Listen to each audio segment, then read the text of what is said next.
Bonjour tout le monde. Je suis bien heureux d'être avec vous. On va commencer ça tranquillement.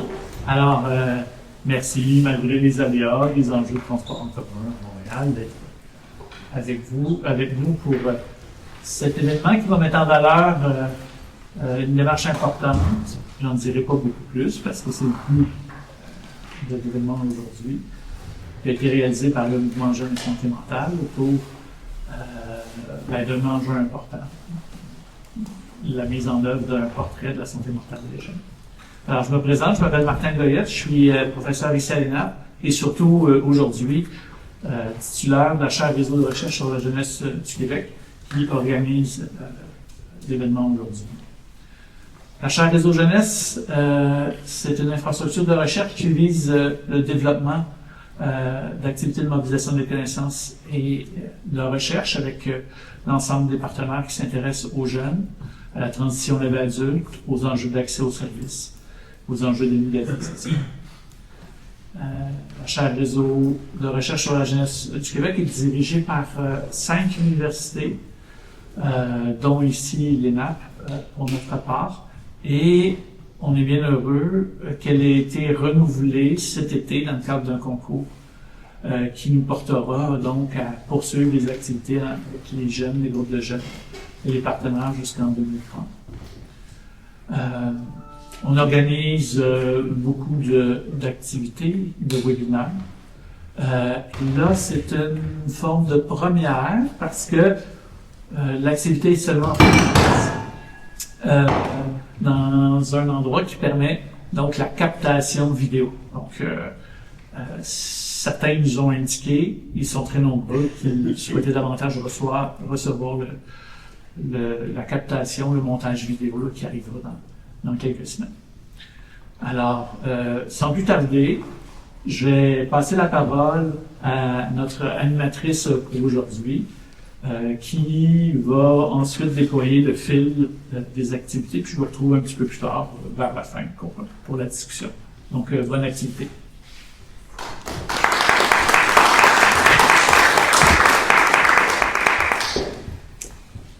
Bonjour tout le monde, merci beaucoup d'être là, merci d'être présent aujourd'hui. Peut-être avant de lancer officiellement cet événement-là, peut-être rappeler à tout le monde d'éteindre les sonneries de cellulaire, chose que j'ai faite très discrètement en accrochant ma bouteille d'eau en verre et ma tasse réutilisable. Donc, n'hésitez pas à le faire comme ça pour le reste de l'événement, ça va mieux se dérouler. On a la chance aujourd'hui d'être rassemblés aujourd'hui pour participer à l'événement au cœur du portrait Jeunes et santé mentale, ensemble, pensons le changement. C'est un événement assez spécial parce que ça nous permet tout d'abord, donc dans un premier temps, de recevoir Myriam Lepage-Lamazie et Myriam Régnard, qui sont toutes deux employées du mouvement Jeunes et santé mentale, mais qui sont aussi porteuses de la parole de ce mouvement-là, qui est un mouvement citoyen, qui est un mouvement porté par, pour et avec les jeunes, qui est un mouvement important qui a été fondé en 2016, donc qui va être présenté un petit peu plus en détail bientôt. Mais on a la chance de les recevoir aujourd'hui pour les entendre parler de deux aspects d'une démarche très importante autour du portrait, c'est-à-dire la dimension plus méthodologique. Donc, on va voir comment le contenant du portrait, donc comment ce portrait-là a été donné, comment la parole a été récoltée et analysée, comment c'est quelque chose de super important comme démarche, puis de très inspirant pour la recherche, mais aussi pour la collecte de données, sans doute dans le milieu plus institutionnel. Donc, on va en parler aujourd'hui et on va pas juste parler de la méthode, bien évidemment, mais on va parler aussi des résultats de ce qui est dit, donc la parole des jeunes qui a été recueillie dans le cadre de ce portrait-là. On va, dans un deuxième temps, donc après cette présentation-là, recevoir des panélistes à l'avant. Donc, Myriam Lepage-Lamazie va rester avec nous. Mais on aura aussi la chance de recevoir Kathleen McDonald, qui est chercheure associée à l'Institut universitaire en santé mentale Douglas et qui fait de la recherche aussi sur la question des services en santé mentale et des cheminements des jeunes ici et aussi ailleurs au Canada, donc qui sort de la province du Québec. On aura aussi avec nous Charles-Albert Morin, qui est un patient partenaire à l'Institut universitaire en santé mentale Douglas, donc qui pourra ramener cette posture-là du patient partenaire, qui est également assistant de recherche en lien avec le programme à l'ouvert. Et nous aurons aussi Jason Champagne, qui est directeur des programmes jeunesse au CIUS du Centre-Sud de l'île de Montréal et qui est aussi un ancien directeur des programmes santé mentale et dépendance au même CIUS. Donc, on aura ces trois expertises-là, en plus de celle du mouvement Jeunes et santé mentale. Et je porterai d'une certaine façon une posture du milieu communautaire. Donc, je sais pas si je me suis présentée, j'ai pas dit mon nom. Hein. Je m'appelle Anna Fouché, je travaille au regroupement des ressources alternatives en santé mentale du Québec, qui est un regroupement de plus de 90 groupes en santé mentale, un peu partout sur le territoire. Donc, plusieurs développent aussi des volets jeunesse. Et cette année, on s'est mis en mouvement un peu plus particulièrement pour faire de la collecte de données aussi sur les besoins, les parcours, les vécus des jeunes, ce qui nous a amené aussi à recevoir les données du portrait avec beaucoup d'intérêt et d'enthousiasme. Fait que tout au long de mon animation, je vais aussi ramener des éléments de contenu du milieu communautaire. Donc, je vais avoir comme un peu deux chapeaux. Je sais pas comment je vais me donner la parole, mais on gérera ça. Là, vous me la donnerez à l'occasion, si vous voulez, à ce moment-là. Et puis, évidemment, la salle va être aussi invitée à poser des questions en toute fin. Donc, si jamais vous souhaitez questionner nos panélistes, amener de l'expérience aussi, n'hésitez pas, prenez en note vos questions tout au long, ça nous fera plaisir de vous entendre en fin d'événement. Alors, s'il n'y a pas de questions, si on est prêt à se lancer et qu'on a fait le bruit qu'on avait besoin de faire à ce point-ci, je vais céder la parole aux Myriam. Donc, Myriam Lepage-Lamazie et Myriam Rémillard qui vont nous présenter le portrait, la démarche et ses résultats.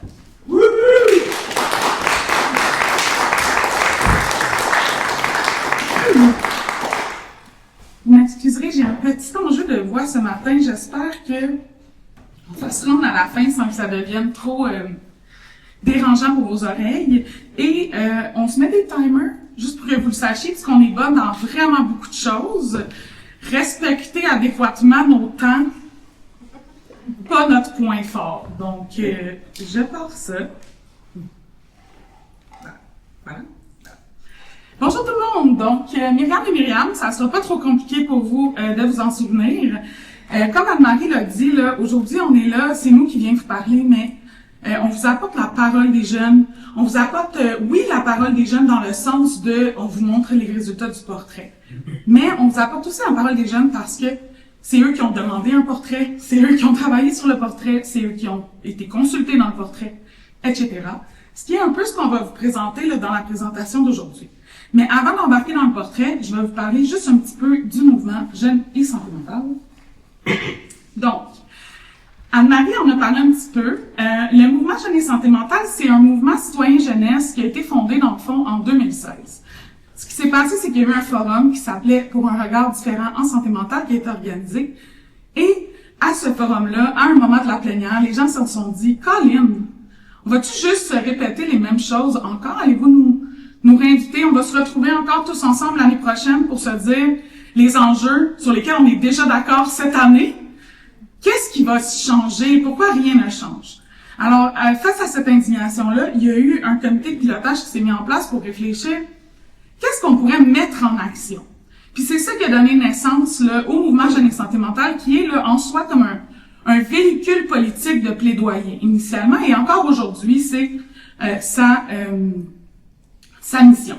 Donc la mission du mouvement, c'est... on l'a pas mis à jour. On vient de terminer un processus de planification stratégique et on a changé un petit peu la mission. C'est maintenant favoriser la lutte collective par, pour et avec les jeunes contre la médicalisation des difficultés des jeunes. Donc, c'est pas très loin de ce que c'était, là. On a juste rajouté quelques mots pour que ça représente encore mieux comment on travaille maintenant. Le mouvement, quand je vous dis gouvernance collective, pour beaucoup, ça veut peut-être pas dire grand-chose. Quand on parle de gouvernance collective au mouvement, on parle à toutes les étapes à différents niveaux, mais on veut aussi dire que mes boss, c'est un comité de coordination avec des jeunes. Donc, à majorité jeunes. Toutes nos instances décisionnelles sont à majorité jeunes, mais ont des prises de décision à différents niveaux. On a aussi des comités de travail, par exemple, qui reçoivent des mandats et dont la job, c'est de mettre en place des projets, réfléchir, exécuter. Et si il n'y a pas de majorité de jeunes, le comité n'est pas décisionnel. Donc, quand on parle de gouvernance collective, on veut dire à toutes les étapes, dans tous les niveaux de participation qui sont disponibles au mouvement. Ça veut aussi dire que nous, on n'est pas décisionnel. C'est pas nous qui orientent les actions, c'est pas nous qui déterminent les plans, c'est pas nous qui comprend les résultats. Non plus de ce qu'on, autant le portrait que les activités qu'on met, tout le débriefing est fait par les instances de gouvernance ou par les différents paliers de décision. Donc, c'est pour ça qu'on vous dit aussi qu'on porte la parole des jeunes aujourd'hui, en général. le portrait. Vous êtes venus pour ça, hein? Vous n'êtes pas venus juste pour entendre parler de comment on travaille. Le portrait avait 3 valeurs essentielles là, qui ont été dès le départ décidées comme étant des incontournables.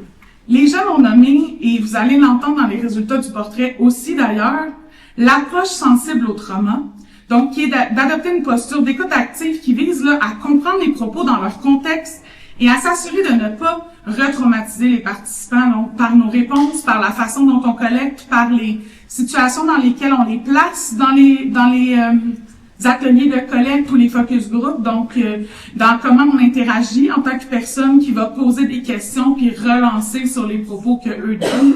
C'était très important pour eux qu'on soit sensible à ça parce que beaucoup de jeunes qui sont en mouvement et beaucoup de jeunes qu'on a été interrogés avec des parcours extrêmement variés ont vécu quand même des traumas à différents niveaux, que ce soit des traumas individuels ou juste une espèce de violence systémique que beaucoup de jeunes vont rencontrer dans beaucoup de contextes.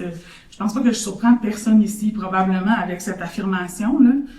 Ensuite, c'est sûr que l'approche intersectionnelle, elle était essentielle. Je vous dirai tout à l'heure, l'approche intersectionnelle, c'est de prendre en compte la pluralité des oppressions et aussi comment ça se multiplie quand elles se croisent. Et ça prenait une grande place dans notre portrait, parce je vais vous le nommer tantôt. Tu sais, tout est dans tout, là, fait que des fois, les choses se mélangent d'une slide à l'autre, mais les jeunes voulaient aller questionner des jeunes qui sont pas déjà au mouvement. Donc, une des raisons de ce portrait-là, c'était de dire, c'est beau, nous, on est déjà ici, on a des opinions sur ce que devrait être l'avenir du mouvement, sur les solutions en santé mentale, mais au-delà de nous, qui sommes déjà ici, qui ont des profils déjà variés, mais qui peuvent pas représenter le Québec, la jeunesse du Québec at large par nos, 50 jeunes très actifs régulièrement. Donc, il y a des choses qu'on n'a pas dans notre vécu, il y a des choses qu'on comprend pas, fait qu'on va aller les questionner. Donc, c'était un élément essentiel à ce portrait-là. Et le processus collectif, excusez-moi, mon timer s'est fermé. Le processus collectif, je vous l'ai dit quand je vous ai parlé du mouvement, mais beaucoup, c'est notre valeur de base dans toutes nos activités. Donc, clairement, elle était essentielle aussi dans la planification de ce portrait. Et l'idée, c'était d'impliquer les jeunes, pas juste comme participants, comme receveurs d'ateliers, comme personnes consultées, mais bien à toutes les étapes dès le début. Notamment, c'est eux qui ont demandé le portrait. Fait qu'on a parti vraiment à -1, là, ça provenait déjà des jeunes. Mais c'est pas aussi simple qu'on pense. C'est pas juste parce qu'il y a une intention de se dire on fait tout collectivement puis on implique les jeunes partout que ça va se passer de façon naturelle. Donc, on l'a mis dans nos valeurs essentielles parce qu'on voulait être sûr de ne pas l'échapper à l'intérieur de ce type de projet-là et de pouvoir se le rappeler régulièrement parce qu'on s'est rappelé nos valeurs à différents moments où, collectivement, on avait un peu de misère des fois à décider entre 2 points de vue. Ça aide des fois quand tu as des valeurs sur lesquelles tout le monde s'est entendu parce que ça nous permet de prendre une décision qui dépasse les combats d'opinion et les groupes qui se sont formés avec 2 points de vue, mettons quand on est dans la décision collective. Donc, au-delà des valeurs, il y a aussi la démarche. Quand on va présenter, quand on est invité à aller présenter le portrait, souvent les gens s'attendent à ce qu'on passe rapidement sur la méthode, puis qu'on tombe très rapidement dans les résultats, parce qu'on est habitué à ça. On veut entendre c'est quoi le constat, c'est quoi la conclusion. Mais on prend toujours vraiment beaucoup de temps de notre côté à présenter la démarche parce que pour nous, elle change la valeur des résultats et elle est aussi importante que les résultats. Donc, d'abord, je vais vous présenter la démarche rapidement, puis ensuite, on va parler de comment on a fait l'analyse des résultats avant de se rendre aux résultats. Donc, comme je vous disais tantôt, on vient de terminer le planning stratégique. C'était l'étape 1 du portrait. On s'est assis collectivement au mouvement et on se disait, on veut faire une planning stratégique, il y a un moment de consultation, qui on consulte. Et les jeunes ont levé la main pour dire, large. On consulte large. Allons voir d'autres jeunes, d'autres portraits, comme je vous disais préalablement. Dans notre tête à nous, l'équipe, consulter large, ça voulait dire plus que les 50 jeunes impliqués, peut-être un autre 50 jeunes, peut-être un questionnaire. Quand on travaille collectivement avec les jeunes, on se rend vite compte qu'ils ont beaucoup de créativité, beaucoup d'ambition et beaucoup bonnes idées qui sont difficiles à ralentir. Donc, nos projets ont tendance à vraiment prendre une ampleur qui dépasse ce qui était prévu initialement, de par l'enthousiasme débordant des jeunes qui sont impliqués, puis de par la pertinence de leurs idées, honnêtement, là, qui nous disent ben oui, on va replacer les choses pour rendre ça possible. Fait qu'une démarche qui était juste un espèce de moment de consultation pour aider nos orientations, dans lesquelles on espérait aller chercher, honnêtement, comme une liste d'épiceries, ça sonne un peu drôle dit comme ça, mais une liste d'épiceries d'actions ou de choses à changer qui nous permettrait d'orienter nos actions politiques dans les 3 à 5 prochaines années, avec des questions posées relativement ouvertes, mais axées sur quelles solutions vous aimeriez précisément, nous a pas donné ce résultat-là. On va se rendre là quand on va vous présenter les résultats, mais d'abord, on a co-créé les orientations et les outils de collecte avec les jeunes, donc autant avec notre comité de coordination qu'un comité ad hoc. Donc, tout le questionnaire, la formulation des mots, le type de questions, les priorités, le fait qu'on n'a pas vous allez voir, on n'a pas de conditions sociodémographiques, là, de petites boîtes cochées, de genre, peu importe les critères. Puis ça, c'était une demande des jeunes, c'était essentiel pour eux. Se mettre dans une boîte, choisir des boîtes, ça fonctionne pas. Donc, on a construit avec eux une question qui était: quelle part de votre identité, de vos réalités, selon vous, a impacté vos vécus en santé mentale? On n'aurait jamais pensé à ça, là, nous-mêmes, tout seuls, dans nos bureaux, mais ça a été incroyable. C'est toutes les questions de notre portrait étaient facultatives, autant dans les ateliers que dans les questionnaires, et pourtant, les jeunes ont répondu à presque 100%, participé à presque 100% dans les activités, à des choses que moi, j'aurais pas nécessairement pensé non seulement à mettre dans le portrait, mais à structurer de la façon qu'ils l'ont fait, ou même, on aurait peut-être eu le réflexe, en s'en parlant en équipe, de se dire, ils vont-tu comprendre la question? Ils vont-tu répondre à ça comme, c'est-tu clair, comme c'est clair pour nous? Fait qu'on a fait une petite vidéo avec les jeunes pour expliquer pourquoi la question, pourquoi pas de boîte, pourquoi on la pose comme ça. Et on a eu presque 100% là, de taux de réponse à cette question facultative à laquelle on pensait pas avoir beaucoup de réponses. Ensuite, on a fait 6 mois de consultation. C'est pas le moment le plus fascinant là, du portrait parce que c'est beaucoup l'équipe qui est allée animer des ateliers. On a fait 44 ateliers. Ensuite, on a fait 8 focus group avec des groupes de personnes qui sont moins présents au mouvement.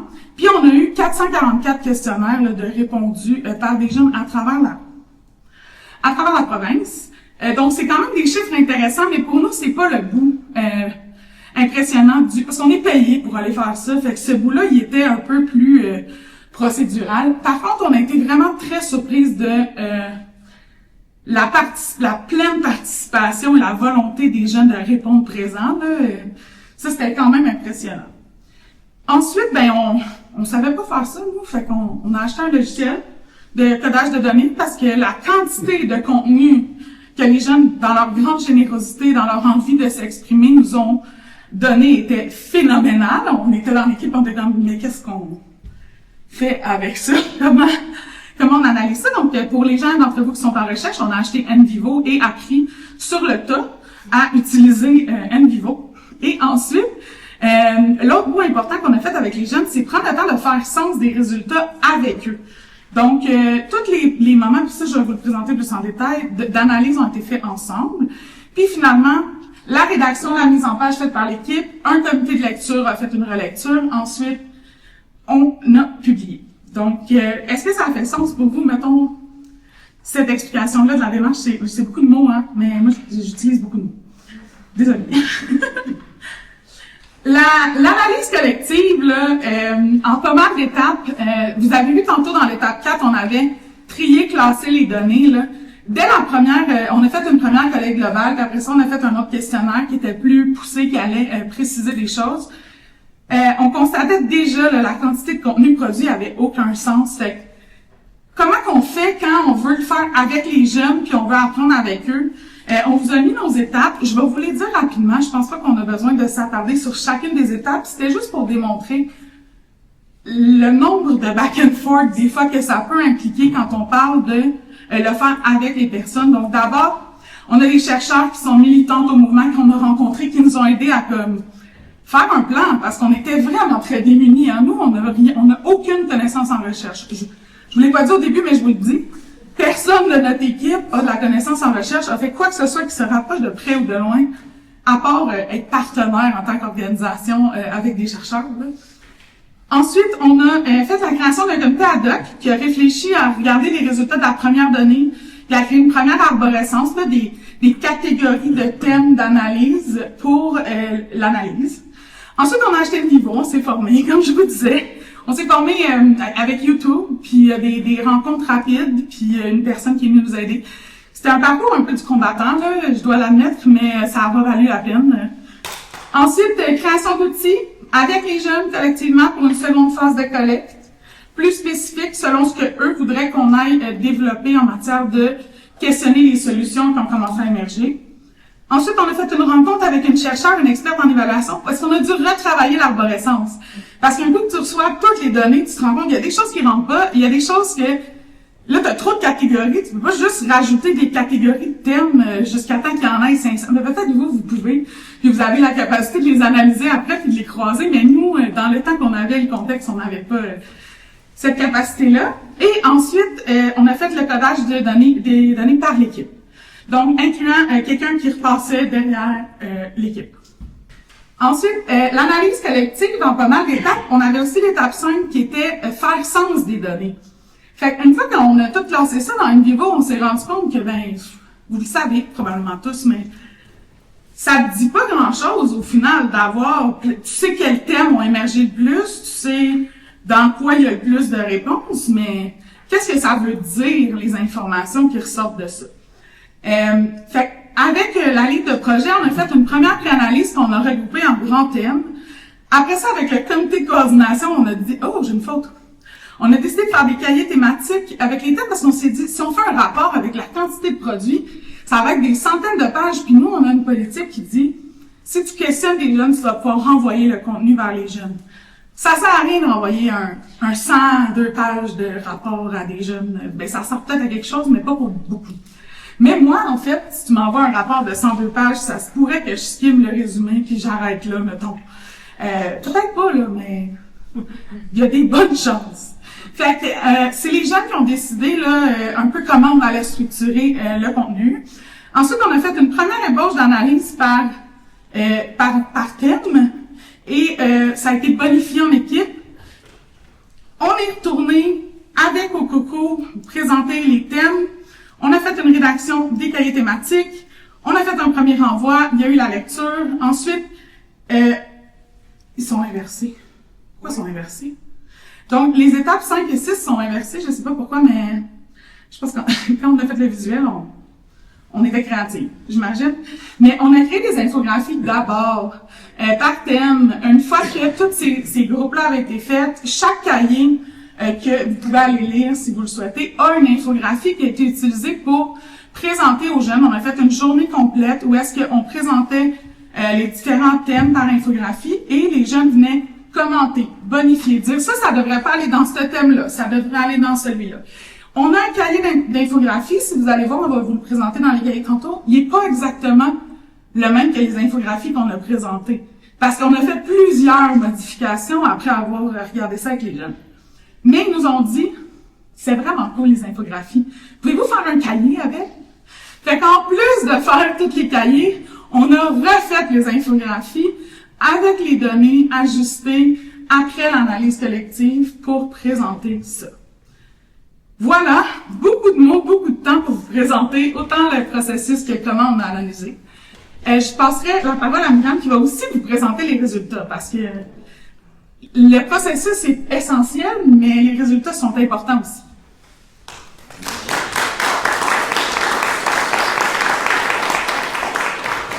Donc, deuxième Myriam au micro maintenant.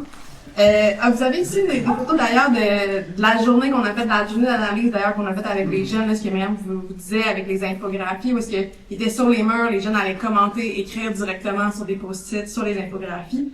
Fait que ça, c'était des exemples de notre journée d'analyse collective. Donc, comme on vous a dit, vu l'ampleur des données, on a décidé d'en faire 8 cahiers au final. Donc, en fait, on a les 5 premiers cahiers, c'est vraiment les grands thèmes qui étaient ressortis. Donc, le premier cahier étant les grands constats de la démarche, le deuxième étant sur les tabous, les préjugés. Je vais peut-être vous les présenter en plus en détail, je les passe vite. Le troisième étant sur le cercle de soutien, le quatrième étant sur les espaces numériques, le cinquième étant sur l'accès aux soins et services en santé mentale. Puis ensuite, nous, en lien avec notre planification stratégique, on a fait un cahier qui était le lien qu'on fait entre les données et nous comme mouvement, comment on se place et quelles vont être nos prochaines orientations, nos prochaines priorités comme mouvement. On a fait notre cahier bref, ce sont toutes les infographies dont on vous a parlé qui ont été mis dans un cahier qui est vraiment un résumé de l'ensemble du portrait. Et finalement, on a décidé d'extraire aussi les données spécifiques aux 12-17 ans et d'en faire un cahier particulier parce que les 12-17, c'était un atelier spécifique qu'on faisait avec eux, puis on trouvait intéressant de leur donner un spotlight. Fait que je vous les présente en fait. Il y a beaucoup d'informations, il y a beaucoup de résultats. Je vais essayer de toutes vous les présenter idéalement, mais vous comprendrez que si vous voulez plus de détails, je vous invite à aller lire les cahiers eux-mêmes. Donc, dans notre premier cahier, on voulait vraiment faire un tour de justement comment ça s'est passé on voulait parler de notre processus, on voulait parler des grands thèmes. Donc, ce qui est ressorti dans nos grands constats, c'était que quand on se donne la peine de mettre en place des outils qui correspondent aux jeunes, les jeunes sont très généreux des données qu'ils veulent nous donner. On vous l'a dit, on s'attendait à ce que les jeunes répondent. C'est toutes des questions ouvertes avec du texte, les jeunes pouvaient répondre des paragraphes. On a eu des romans, des pavés complets, les jeunes avaient de l'espace, ils pouvaient nous l'écrire comme ils voulaient, y compris des jeunes qui avaient clairement pas de facilité à l'écriture, mais qui ont tenu à nous écrire leurs réponses, leurs opinions, leur vécu. Aussi, on s'est rendu compte on avait réfléchi avec des jeunes plusieurs façons de rendre accessibles nos outils. On vous a parlé, on a fait de la vidéo. Pour chaque section du questionnaire, par exemple, il y avait une vidéo qui présentait la section, qui présentait les questions pour que les jeunes comprennent bien à quoi ils vont répondre. Et plusieurs nous ont dit que ça l'a vraiment beaucoup aidé à rendre accessible le questionnaire. Puis c'est ce qui a fait qu'ils ont répondu allègrement. Quelque chose qui est revenu puis on en a fait un de nos grands constats parce qu'on se rendait compte qu'il y avait énormément de choses à dire là-dessus, c'est la notion d'identité et le parcours de vie, c'est quelque chose qui est extrêmement central pour les jeunes quand ils parlent de leur santé mentale. On peut pas parler du vécu en santé mentale sans parler de on parlait d'avoir une approche intersectionnelle, c'est exactement ça, c'est qu'on se rendait compte que selon l'identité de la personne, selon son parcours, il y avait beaucoup de facteurs qui rentraient en ligne de compte quand on parlait de santé mentale. Donc, on en a fait, c'est aussi des grands constats. Les jeunes ont beaucoup mis quand vous faisiez l'évaluation avec eux, ils nous parlaient aussi beaucoup de l'importance d'avoir un safe space, un endroit où est-ce qu'ils se sentent pas jugés, où est-ce qu'ils sont en sécurité pour nommer ce qu'ils ont envie de nommer. Donc, entre autres, nous, par les approches qu'on a mis en place là, dans les questionnaires, dans les ateliers, dans les focus group, les jeunes disaient on se sent bien, on se sent en sécurité, on se sent dans un espace où on se sent pas jugé, puis on se sent accueilli adéquatement pour nommer ce qu'on a envie de nommer. Ce qui fait qu'en fait, on a eu vraiment beaucoup de volontaires. Là. On a eu beaucoup plus de volontaires qu'on pensait pour toutes nos focus group. On les remplissait plus rapidement qu'on pensait. On a eu des listes d'attente, des gens qu'on a dû refuser malheureusement. On a vraiment été surpris en fait par la volonté des gens là, à participer à ça. Puis le seul groupe en fait qu'on n'a pas vraiment réussi à rejoindre, puis on le prend sur nous, c'est en fait les communautés autochtones. On s'est rendu compte en fait que on s'y était pas pris de la bonne façon. Il aurait fallu qu'on les implique dès le tout début de nos réflexions, comme on a fait avec nos jeunes. Malheureusement, on manquait de temps pour le faire. Fait qu'on a dit, on fera pas semblant qu'on est allé rejoindre les communautés autochtones. On les a pas rejoints. On se disait que il faudrait que ce soit un projet spécifique pour bien travailler avec eux. Dans mon grand constat, on vous l'a nommé un peu là, mais il y a deux thèmes auxquels on s'attendait pas vraiment, qui sont énormément ressortis là, de toutes les activités de collecte. Le premier était que le réseau de soutien était essentiel quand on parlait de santé mentale dans les facteurs qui avaient le plus d'importance. Et le fait que la santé mentale, c'est quelque chose qui est tabou, pour lequel il y a beaucoup de mythes, et que les jeunes parlaient beaucoup de l'importance de briser ce tabou-là, en fait, autour de la santé mentale pour avoir des espaces où en parler. Ensuite, quand on a parlé aussi des droits avec eux, on a abordé les droits supplémentaires avec eux, qu'est-ce que vous en pensez? Les jeunes nous disaient, c'est bien beau, mais ça sert à quoi un droit? C'est quoi un droit? Et on se rendait compte, en fait, qu'on partait de beaucoup plus loin qu'on pensait. Parce que quand les jeunes entendent parler de droits, ils entendent parler de quand les droits sont bafoués, mais ils savent pas à quoi ça sert à la base, puis on sait pas, ils savent pas nécessairement qu'est-ce qu'on fait avec ça. Fait qu'on se disait qu'il y avait quelque chose ici à aller creuser avec eux. Puis finalement, quand on disait, on s'attendait à une liste d'épiceries, de moyens, d'actions concrètes que les jeunes voudraient qu'on mette en place. Mais non, les jeunes, ils nous parlaient, le système fonctionne pas. C'est beaucoup plus large que juste un moyen très précis à mettre en place. Ils nous parlaient de comment on devrait aborder la santé mentale, comment on devrait les accueillir. On était beaucoup dans le savoir-être, beaucoup plus que dans des actions extrêmement concrètes. Fait que c'est ce qui a mené aussi à un portrait qui est beaucoup plus qualitatif à ce moment-là. Donc, on vous a dit, là, un de nos gros thèmes, ça a été briser les mythes, briser les tabous. En fait, une phrase qui est vraiment beaucoup revenue, c'est le fait de normaliser sans banaliser. Les jeunes veulent se faire dire que c'est normal, pas veulent se faire dire, mais ressentent le fait que c'est normal, dans le contexte actuel, dans leur vie, dans leur parcours de vie, de ressentir la détresse, de pas nécessairement aller bien, mais que c'est pas banal. C'est important quand même. Fait qu'il y avait toute la notion d'avoir le droit de pouvoir nommer qu'ils vont pas bien, d'avoir le droit de nommer les émotions négatives, puis d'avoir le droit qu'on en prenne soin, qu'on ait un espace adéquat pour en parler. Ce qu'il disait, c'est qu'il devrait à ce moment-là y avoir plus de sensibilisation qui est faite dans les écoles, chez les parents, il y aurait besoin de savoir comment d'être soutenu adéquatement, en fait, en lien avec ça. En lien avec le réseau de soutien, parce qu'il en parlait beaucoup au niveau des mythes et préjugés, mais on en a fait aussi un cahier spécifique qui était tout au niveau du réseau de soutien. Un des facteurs principaux positifs au niveau de la santé mentale chez les jeunes, c'est le fait d'avoir accès à un réseau de soutien. D'avoir accès à des gens qui les écoutent, qui leur offrent un espace, avoir accès et puis quand on parle d'un réseau de soutien, tu sais, souvent, ils parlent de la famille comme étant un élément naturellement très important, mais pas que. On nous parle aussi de la famille choisie, on nous parle des amis, on nous parle des communautés d'appartenance aussi auxquelles ils vont se relate, je m'excuse, j'ai pas le mot français, avec lesquels ils vont connecter. On parle notamment, entre autres, des communautés en virtuel qui sont accessibles à tous à ce moment-là.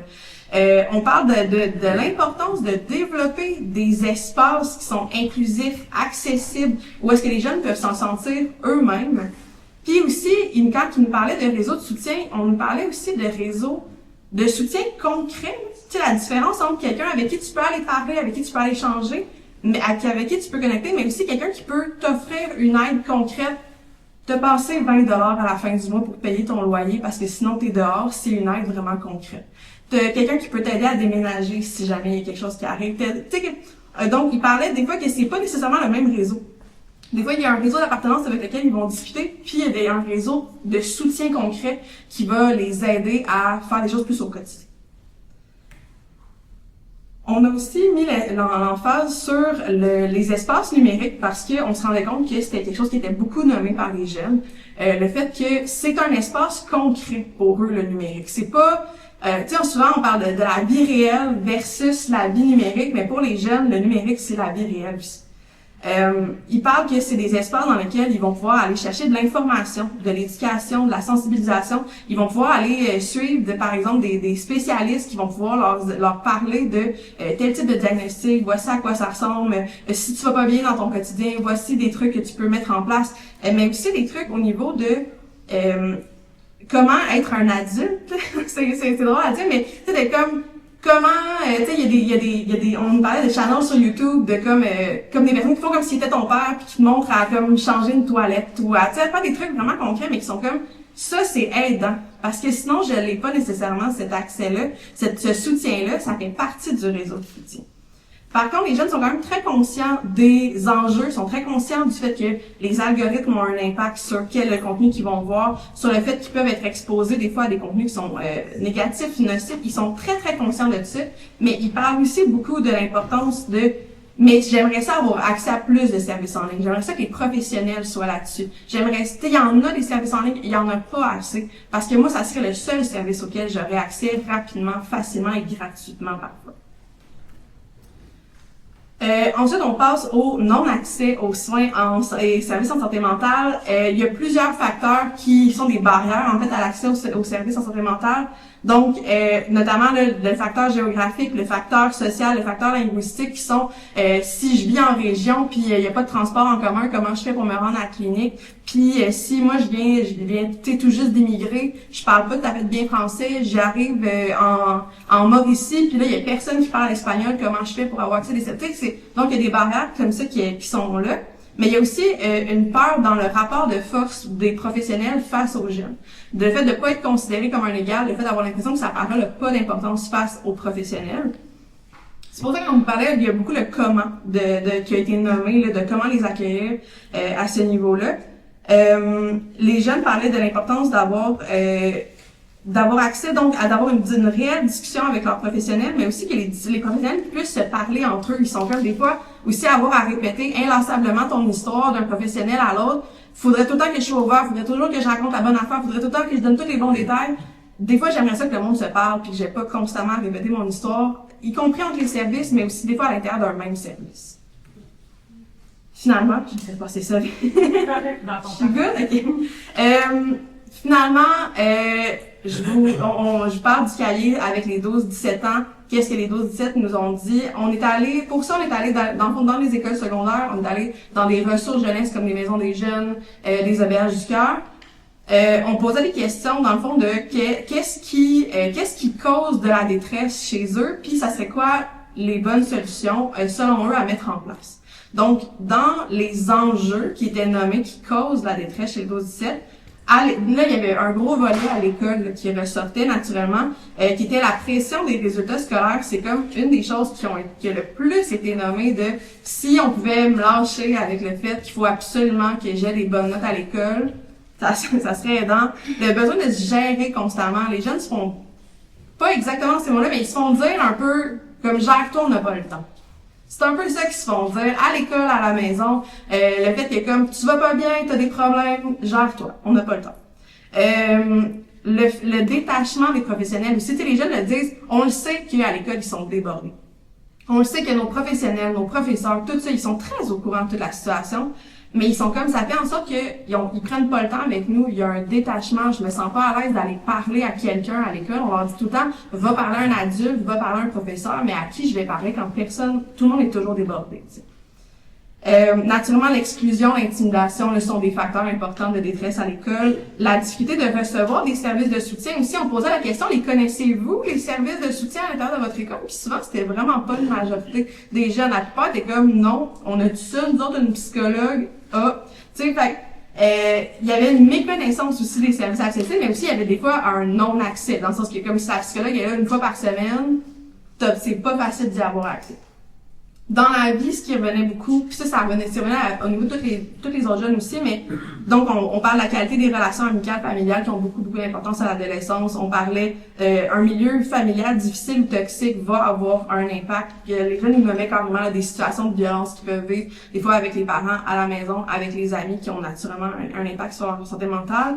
La transition à la vie adulte, on a fait le saut des jeunes aussi jeunes que 12, 13 ans nous nommaient. Moi, je stresse de la journée, il va falloir que je parte en appartement. Je sais pas comment je vais faire, est-ce que je vais être pris pour vivre chez mes parents jusqu'à mes 30 ans? Il y a déjà cette réflexion-là, qui est présente, qui est en cours. Et il nous disait aussi, comment je fais ça, moi, être un adulte? Comment je fais ça, moi, il était comme on aimerait ça avoir des cours sur comment faire un budget, c'est quoi ça, des taxes? Des choses comme ça qui étaient beaucoup nommées dans « c'est angoissant pour mon avenir ». Puis finalement, tout ce qui se passe dans notre contexte actuel. Dans les solutions qu'ils nous nommaient, il y avait encore une fois là, du soutien, de l'écoute, que ce soit dans leurs emplois, à l'école, de la part des parents, des professionnels à l'école aussi. Un accès donc facile à des ressources variées. Les jeunes nous ont beaucoup dit, on aimerait ça avoir des ateliers sur la santé mentale dans les cours, à l'école, ça serait super important. La création de safe space, qui est aussi beaucoup revenu de comme, encore une fois, avoir un endroit où se déposer, avoir un endroit où nommer comment ils vont, qu'est-ce qu'ils vivent. De fait quand on parlait des espaces numériques, il nous parlait de, c'est ça, c'est super, on connaît tous les risques, on aimerait ça qu'il y ait une meilleure réglementation. Il y a des gens qui nous disaient, moi j'aimerais ça avoir plus de filtres sur Instagram pour vous dire quel contenu je veux pas voir.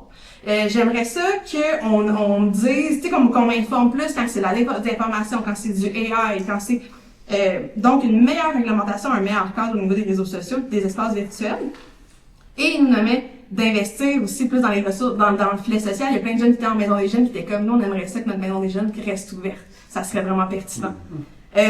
Puis finalement, mais naturellement que les jeunes soient au cœur des décisions qui les concernent. Fait que c'était rapidement les résultats de notre portrait. Je relaisse la parole à Myriam pour parler d'un peu nous à l'interne, qu'est-ce que ça veut dire.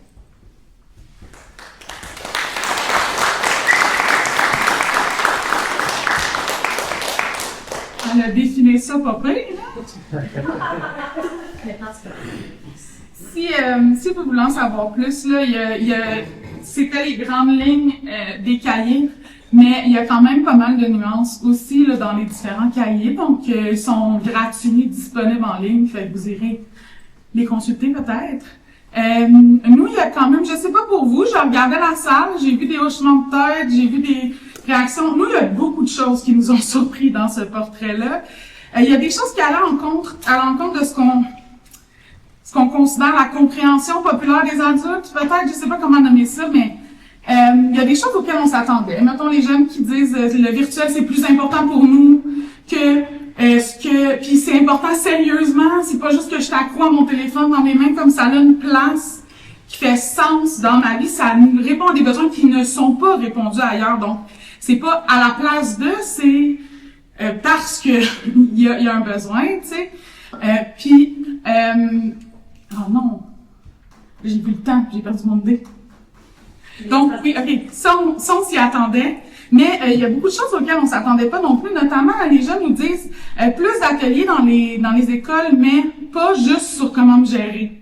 Fait que venez nous en parler, on veut vraiment en parler, mais on aimerait ça qu'on arrête de se faire dire c'est quoi les 10 trucs pour gérer ton anxiété. Puis la normalisation, à quel point c'est important de normaliser la place. Les gens nous nommaient ni à l'école. À l'école, je me fais dire c'est pas le temps, vis ça ailleurs.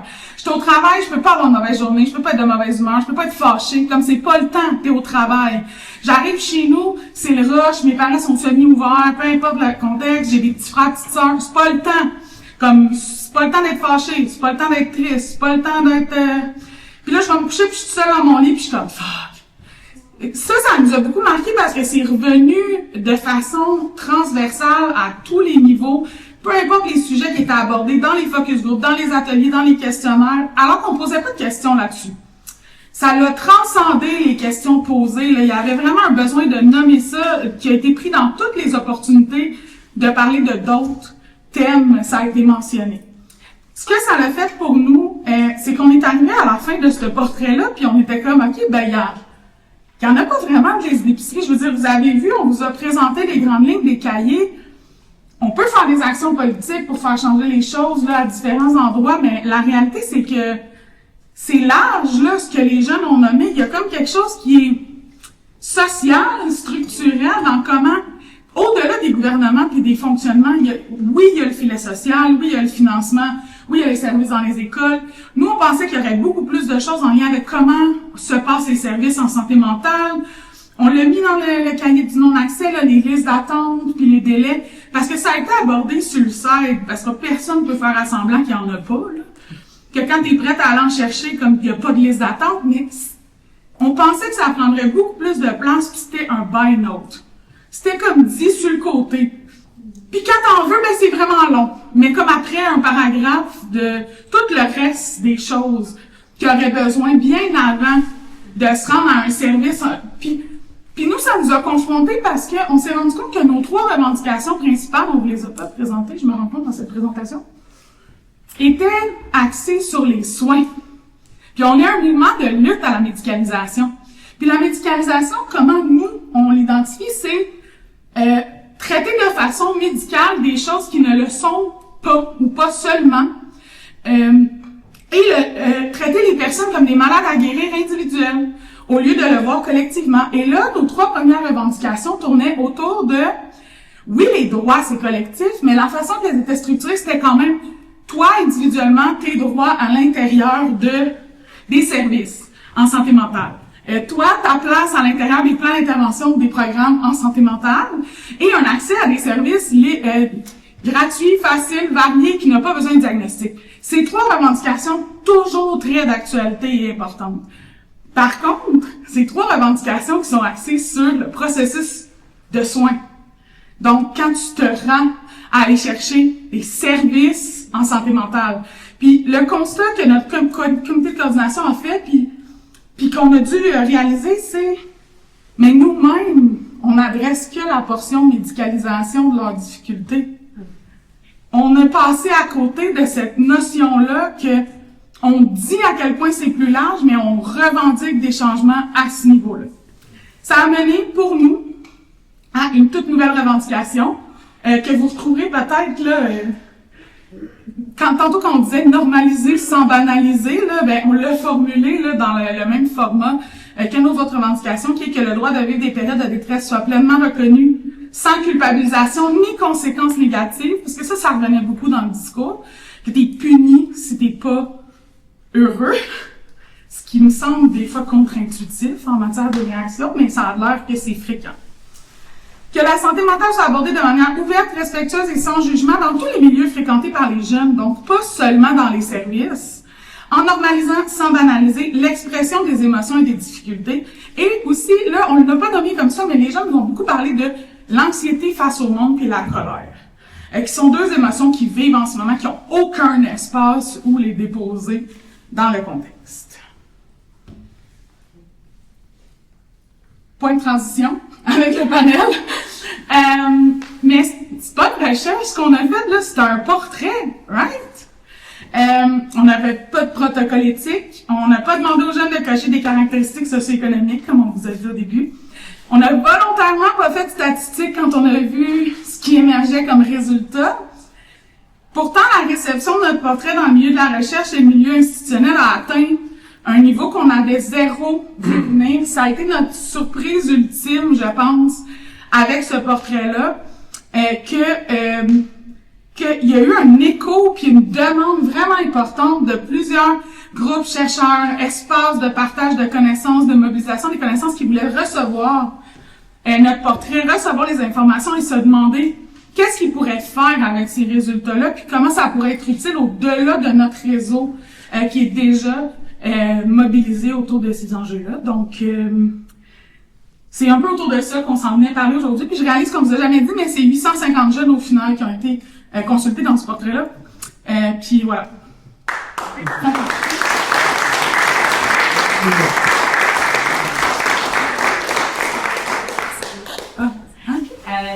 J'aimerais qu'on prenne le temps d'applaudir chaleureusement Myriam et Myriam et le mouvement Jeunes et Santé Mentale dans son ensemble.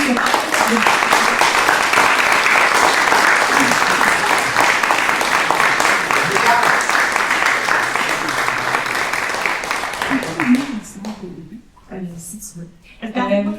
Regardez pas, là, il se passe rien, tout se passe ici.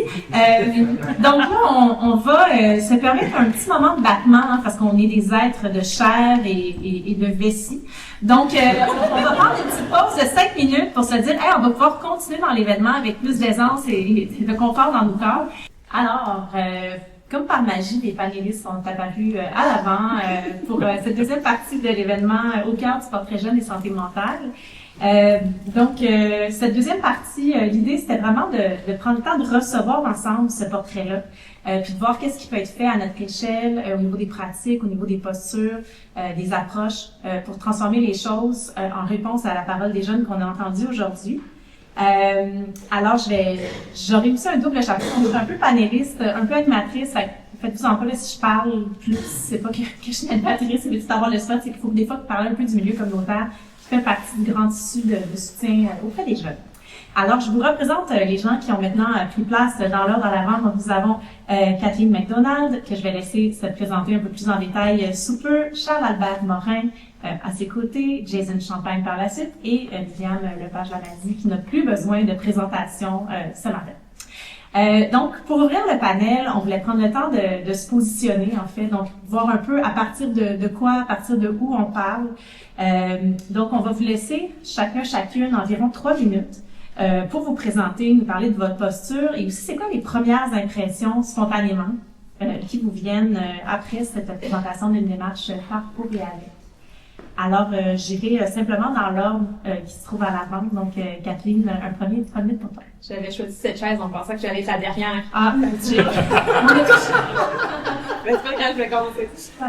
Oui, donc bonjour, je m'appelle Kathleen McDonald. Je suis associée de recherche à l'Institut en santé mentale du Douglas. Donc, chercheur académique, chercheur c'est dans un institut. Donc, vous allez voir, à travers ma posture, des fois, j'ai un peu l'impression de m'excuser d'être une chercheure vraiment traditionnelle. Mais mon parcours est très traditionnel, donc j'ai travaillé en recherche pendant les 10-15 dernières années. J'ai un doctorat en recherche en santé mentale de l'Université McGill. Puis, une des choses qui portait à réflexion pendant la présentation des Myriam, c'était beaucoup le fait que il y a 10 ans, disons, quand je commençais mon doctorat, on commençait à parler de recherche en co-construction, de la recherche en partenariat. Puis, avec un peu de recul, je dois dire, les choses ont beaucoup changé dans les 10 dernières années. Il y a eu beaucoup de changements au niveau des pratiques en recherche, mais le grand message que je reçois, c'est à quel point on a des choses à apprendre encore, en termes de chercheurs plus académiques. Puis même si on a fait des avancées au niveau de cette perspective-là de partenariat, juste en regardant la démarche du mouvement, c'est très clair qu'il y a des grands apprentissages. Puis même que je dirais comme au niveau de la culture, tout le processus, une des choses qui m'a le plus marqué dans votre présentation, c'est dès le départ. La raison d'être du projet, c'était les jeunes ont demandé. Les jeunes voulaient ça, donc on l'a fait. C'est très rare en recherche. C'est ça la première introduction au projet, que ça a été demandé. Donc nous, on l'a fait. Fait que c'est vraiment, juste dans cette posture-là, pour nous, c'est quelque chose qui est très, ça frappe beaucoup. L'autre chose que j'avais pris un peu comme première idée, c'était aussi l'idée des solutions. C'est d'être axé sur l'action. Je trouve que c'est très rare en recherche aussi, même en ce moment, d'être comme, le but principal, ça va être de passer à l'action. Puis pas juste de répéter, puis d'encore une fois, observer, puis démontrer, mais d'être vraiment comme dans cette posture-là, c'est quelque chose qui m'a beaucoup frappé, Charles. Alors, oui, Charles Albert. Oui, donc bonjour. Donc moi, mon parcours, c'est, je fais un peu de tout, mais tout commence avec le fait que je suis usager de service, donc je suis au Douglas depuis 15 ans. Donc en ce moment, je cumule 2 fonctions. Je suis dans une équipe de recherche comme assistant de recherche sur le projet AIR, qui est dans le fond les gens qui observent les aires ouvertes. Et je suis aussi patient partenaire. Donc, qu'est-ce que c'est un patient partenaire? C'est quelqu'un qui met son vécu à contribution et qui collabore, si on veut, avec les gens qui fournissent les services, donc le système, en fond. Puis, c'est une manière comme d'influencer le système sans que ça soit nécessairement du militantisme. Mais je pense que dans le fond, on partage tous le même objectif, qui est que les services répondent mieux aux besoins des gens et des jeunes. Je voulais commencer par féliciter, dans le fond, les gens derrière le portrait, les 2 Myriam, parce que il y a une affaire qui m'a frappé quand même, c'est que, d'après ce que j'ai compris, vous aviez pas exactement anticipé l'effort que ça allait demander de faire ce projet-là, puis vous avez vraiment eu le sentiment du devoir, de prendre ça au sérieux de manière rigoureuse. C'est que je trouve ça admirable que vous ayez acheté Envivo. C'est une bébite qu'il faut apprendre à connaître, c'est pas toujours évident. Moi, mon premier... j'ai consulté le rapport la semaine dernière, puis je m'étais déjà fait une tête un peu, mais puis là, c'est dommage, j'ai appris que c'était pas le cœur de vos revendications, mais je tenais quand même à souligner que moi, c'est ça, j'ai le privilège de travailler avec les équipes dans le système. Puis il y a 2 semaines, j'étais dans une rencontre de tous les services jeunesse du CIUS de l'Ouest, donc les cliniques externes, Air ouverte, pas mal tout le monde. Puis je pense que j'ai quand même la responsabilité de donner le message que les pressions qui sont faites par des groupes comme vous, il y a un écho dans le système. Les gens, dans le fond, ont passé la journée à essayer de mieux comprendre les rouages puis les ponts entre les services.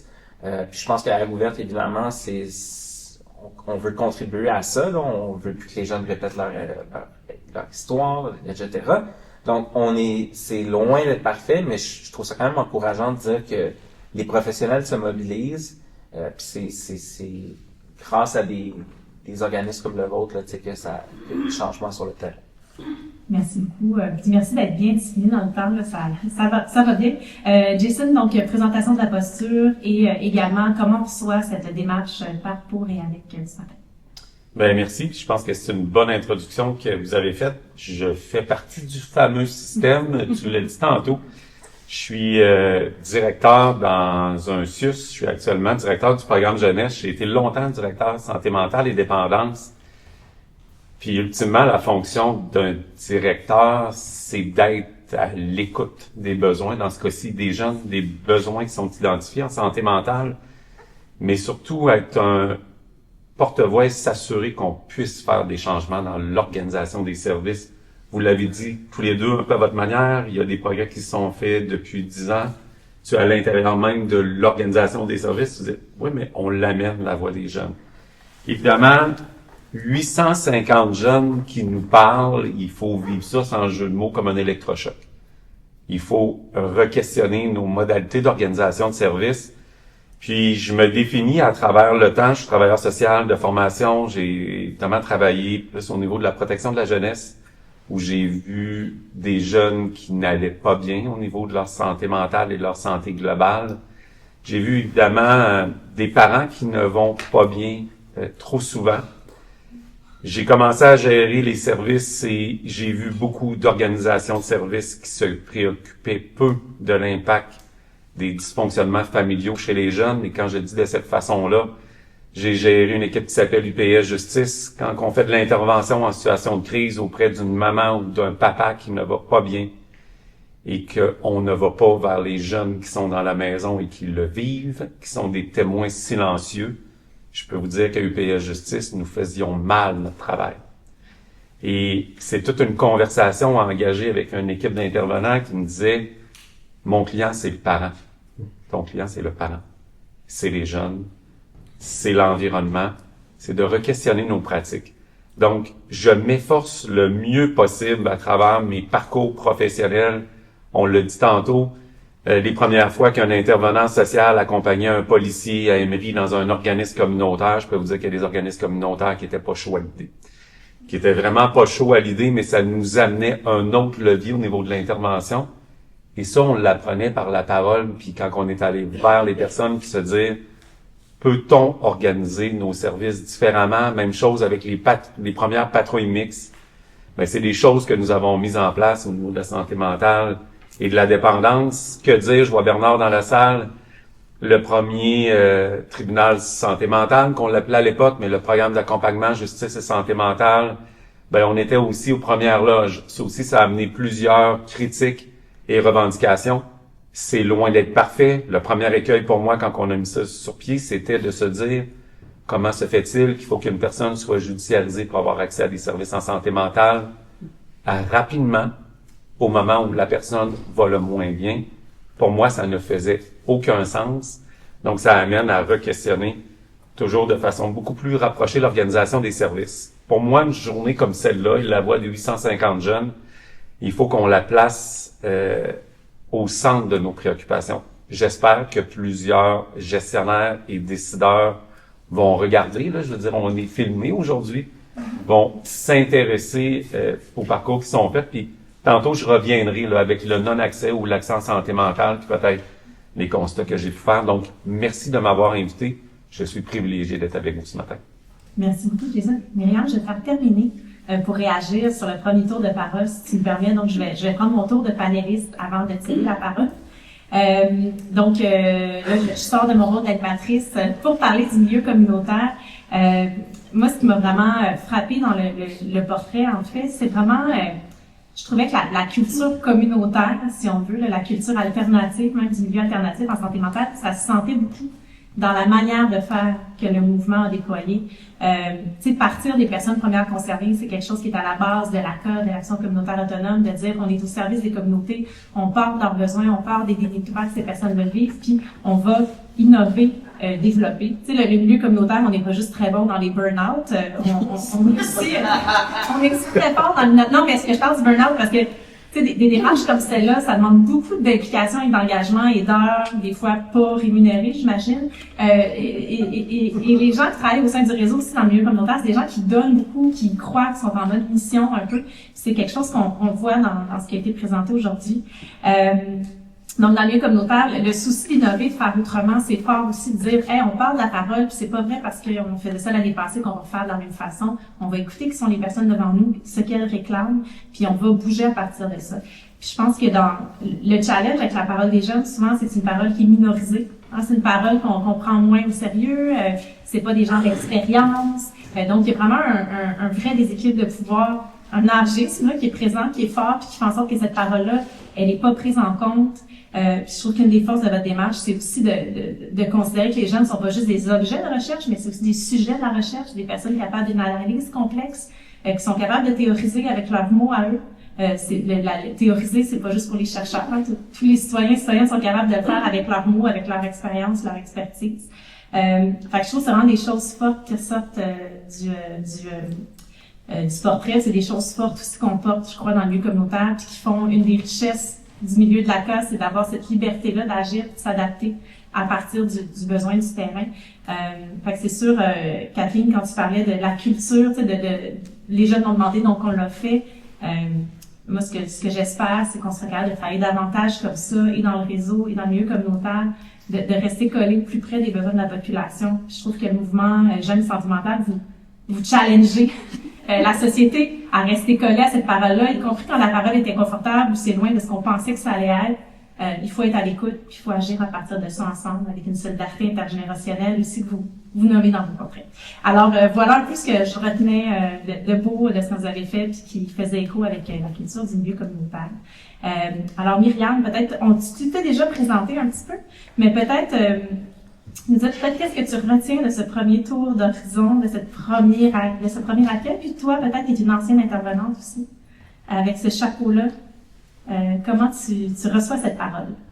Ben, tu sais, moi, je me suis pas tant présentée parce que quand on présente le portrait, on essaie de présenter vraiment, ou les autres contenus qu'on crée au niveau du mouvement, on essaie de retirer l'équipe, tu sais, puis nos égos de qu'est-ce qu'on fait, puis de qu'est-ce qu'on présente, parce que c'est pas nous. On est des outils qui permettent de rendre ça possible. Ça a été une déconstruction qui a été vraiment importante à faire d'ailleurs pour chaque membre de l'équipe, hein, de pas nous prendre la réussite ou le succès comme étant notre responsabilité sur nos épaules parce que on prend pas les décisions. Puis c'est pas nous qui crée le résultat. On le soutient. Fait qu'il y a comme quelque chose dans cette posture-là qui fait que là, je me retrouve dans un panel dans une autre posture. Tu sais, c'est mon opinion personnelle. C'est rare que j'ai l'opportunité de la partager, donc j'arrive avec ce plaisir de parler en mon nom avec vous aujourd'hui.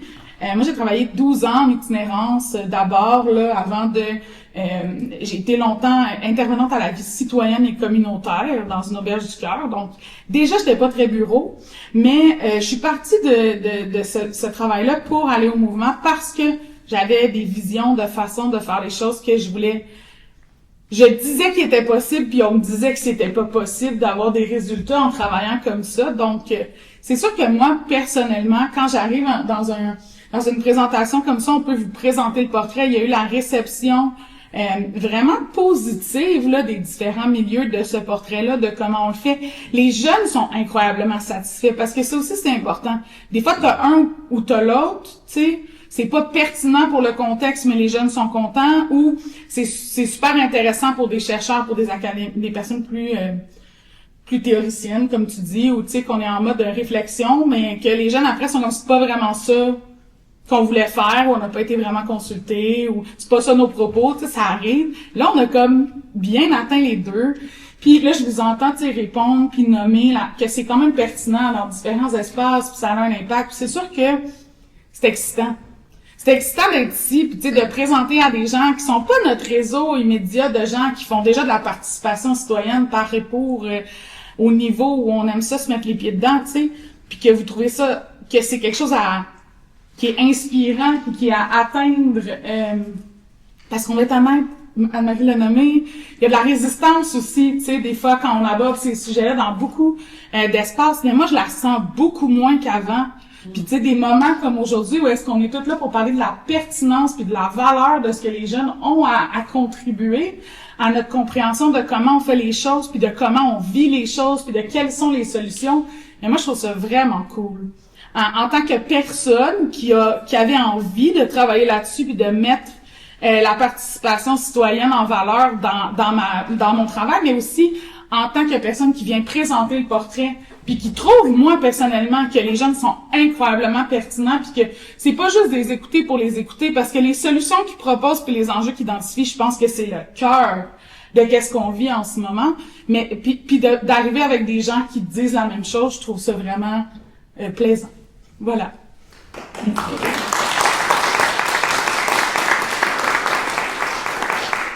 Merci beaucoup, ça met vraiment très bien la table. Là, c'était une présentation un petit peu formelle, hein, chacun chacun dans son silo un petit peu. On va s'inviter pour la suite du panel, si vous voulez vous questionner aussi un petit peu, qu'on soit un peu plus dans le mode de la discussion, ça serait vraiment chouette. Mais peut-être pour lancer le bal, moi je serais curieuse de savoir, là on a parlé un peu de la méthode, de l'importance des démarches par et pour, mais au niveau des données qui nous ont été présentées aujourd'hui, est-ce qu'il y en a certaines qui vous frappent davantage? Est-ce qu'il y en a certaines qui inspiraient du changement dans vos milieux de pratiques respectifs? Donc des choses où vous dites, hey, ça, c'est des incontournables, faut pas les échapper. Puis j'ai peut-être même des idées de ce qu'on pourrait faire avec ces données-là pour changer la donne. Fait que je vous lance la question, puis je vous laisse y aller selon qui souhaite se mouiller en premier. Charles Albert. Ben, je prends pas la parole parce que j'aime ça parler. Je suis dans la dynamique de spontanéité. Donc, Kathleen, je te passe le micro bientôt. Moi, il y a quand même quelque chose qui m'a vraiment marqué là quand j'ai il y a beaucoup de stock, là, honnêtement. On pourrait parler pendant 3 heures, là, ici. Mais concernant les médias sociaux, on jasait avec Lydia, qui est notre collègue chercheur principal du projet R pour lequel je travaille. Puis dans le fond, depuis 2-3 ans, là, suivant un ouvrage là, qui a été publié par un chercheur psychologue, pour pas le nommer, là, c'est la génération anxieuse. Il y a eu un genre de tsunami de politique publique pour limiter l'usage des cellulaires à divers degrés, là, que ça soit toute la journée ou pas du tout, en tout cas. Puis justement, c'est Vidya et ma collègue Kathleen qui faisaient remarquer l'autre jour que on était peut-être allé un peu vite dans cette direction-là. Puis ça on le dit assez clairement là-dedans. Puis bon, moi j'ai 38 ans, puis toute la stigmatisation, puis le fait d'accepter de vivre avec un trouble mental, je dirais qu'une bonne partie de ça est derrière moi, parce que on finit dans le fond par s'accepter un jour. Mais je peux être conscient que pour des jeunes qui ont, je sais pas moi, 16, 17, 18, 21, whatever, puis qui vivent des difficultés, ça a pas de prix là dans le fond de voir devant soi, dans son écran, quelqu'un qui vit les mêmes enjeux, que ça soit, je sais pas moi, pour l'orientation sexuelle ou pour juste le fait d'avoir honte de vivre de l'anxiété, etc. Fait que je pense que ça, on est allé un peu vite là-dessus. Là, c'est difficile. Bon, la pâte à dents est sortie du tube un peu. Là, je sais pas si on peut revenir en arrière. Mais je pense que ça, j'ai trouvé ça vraiment frappant que les jeunes disent « Attends une minute, wow, là. » Fait que ouais, ça m'a frappé. Est-ce que je peux me permettre une réponse rapide? Tout à fait. On est dans la spontanéité. Oui. Tu sais, on n'est pas rentré dans les détails tantôt, mais un des trucs que les jeunes ont nommé en lien avec la connexion des connexions qui, moi, m'a beaucoup frappé, c'est que pour eux, c'est un continuum. Myriam l'a nommé, tu sais qu'il n'y a pas la vraie vie puis la pas vraie vie. Là. La vraie vie, c'est en ligne ou en personne. Mais aussi, les jeunes disaient, donnez-moi les deux et donnez-moi un accès via possiblement le numérique avant. C'est rassurant. Je connais déjà quelqu'un. Je parle de services, mettons, ou d'accès à des organisations. Il parlait beaucoup de les organisations communautaires aussi, comment ils font la promotion, de dire, ben, ayez une présence en ligne, que je puisse avoir un premier contact, une première. Donnez-moi un espace où est-ce que je suis safe chez nous dans mes affaires, puis que je peux rencontrer, même à travers un écran, des gens, des personnes.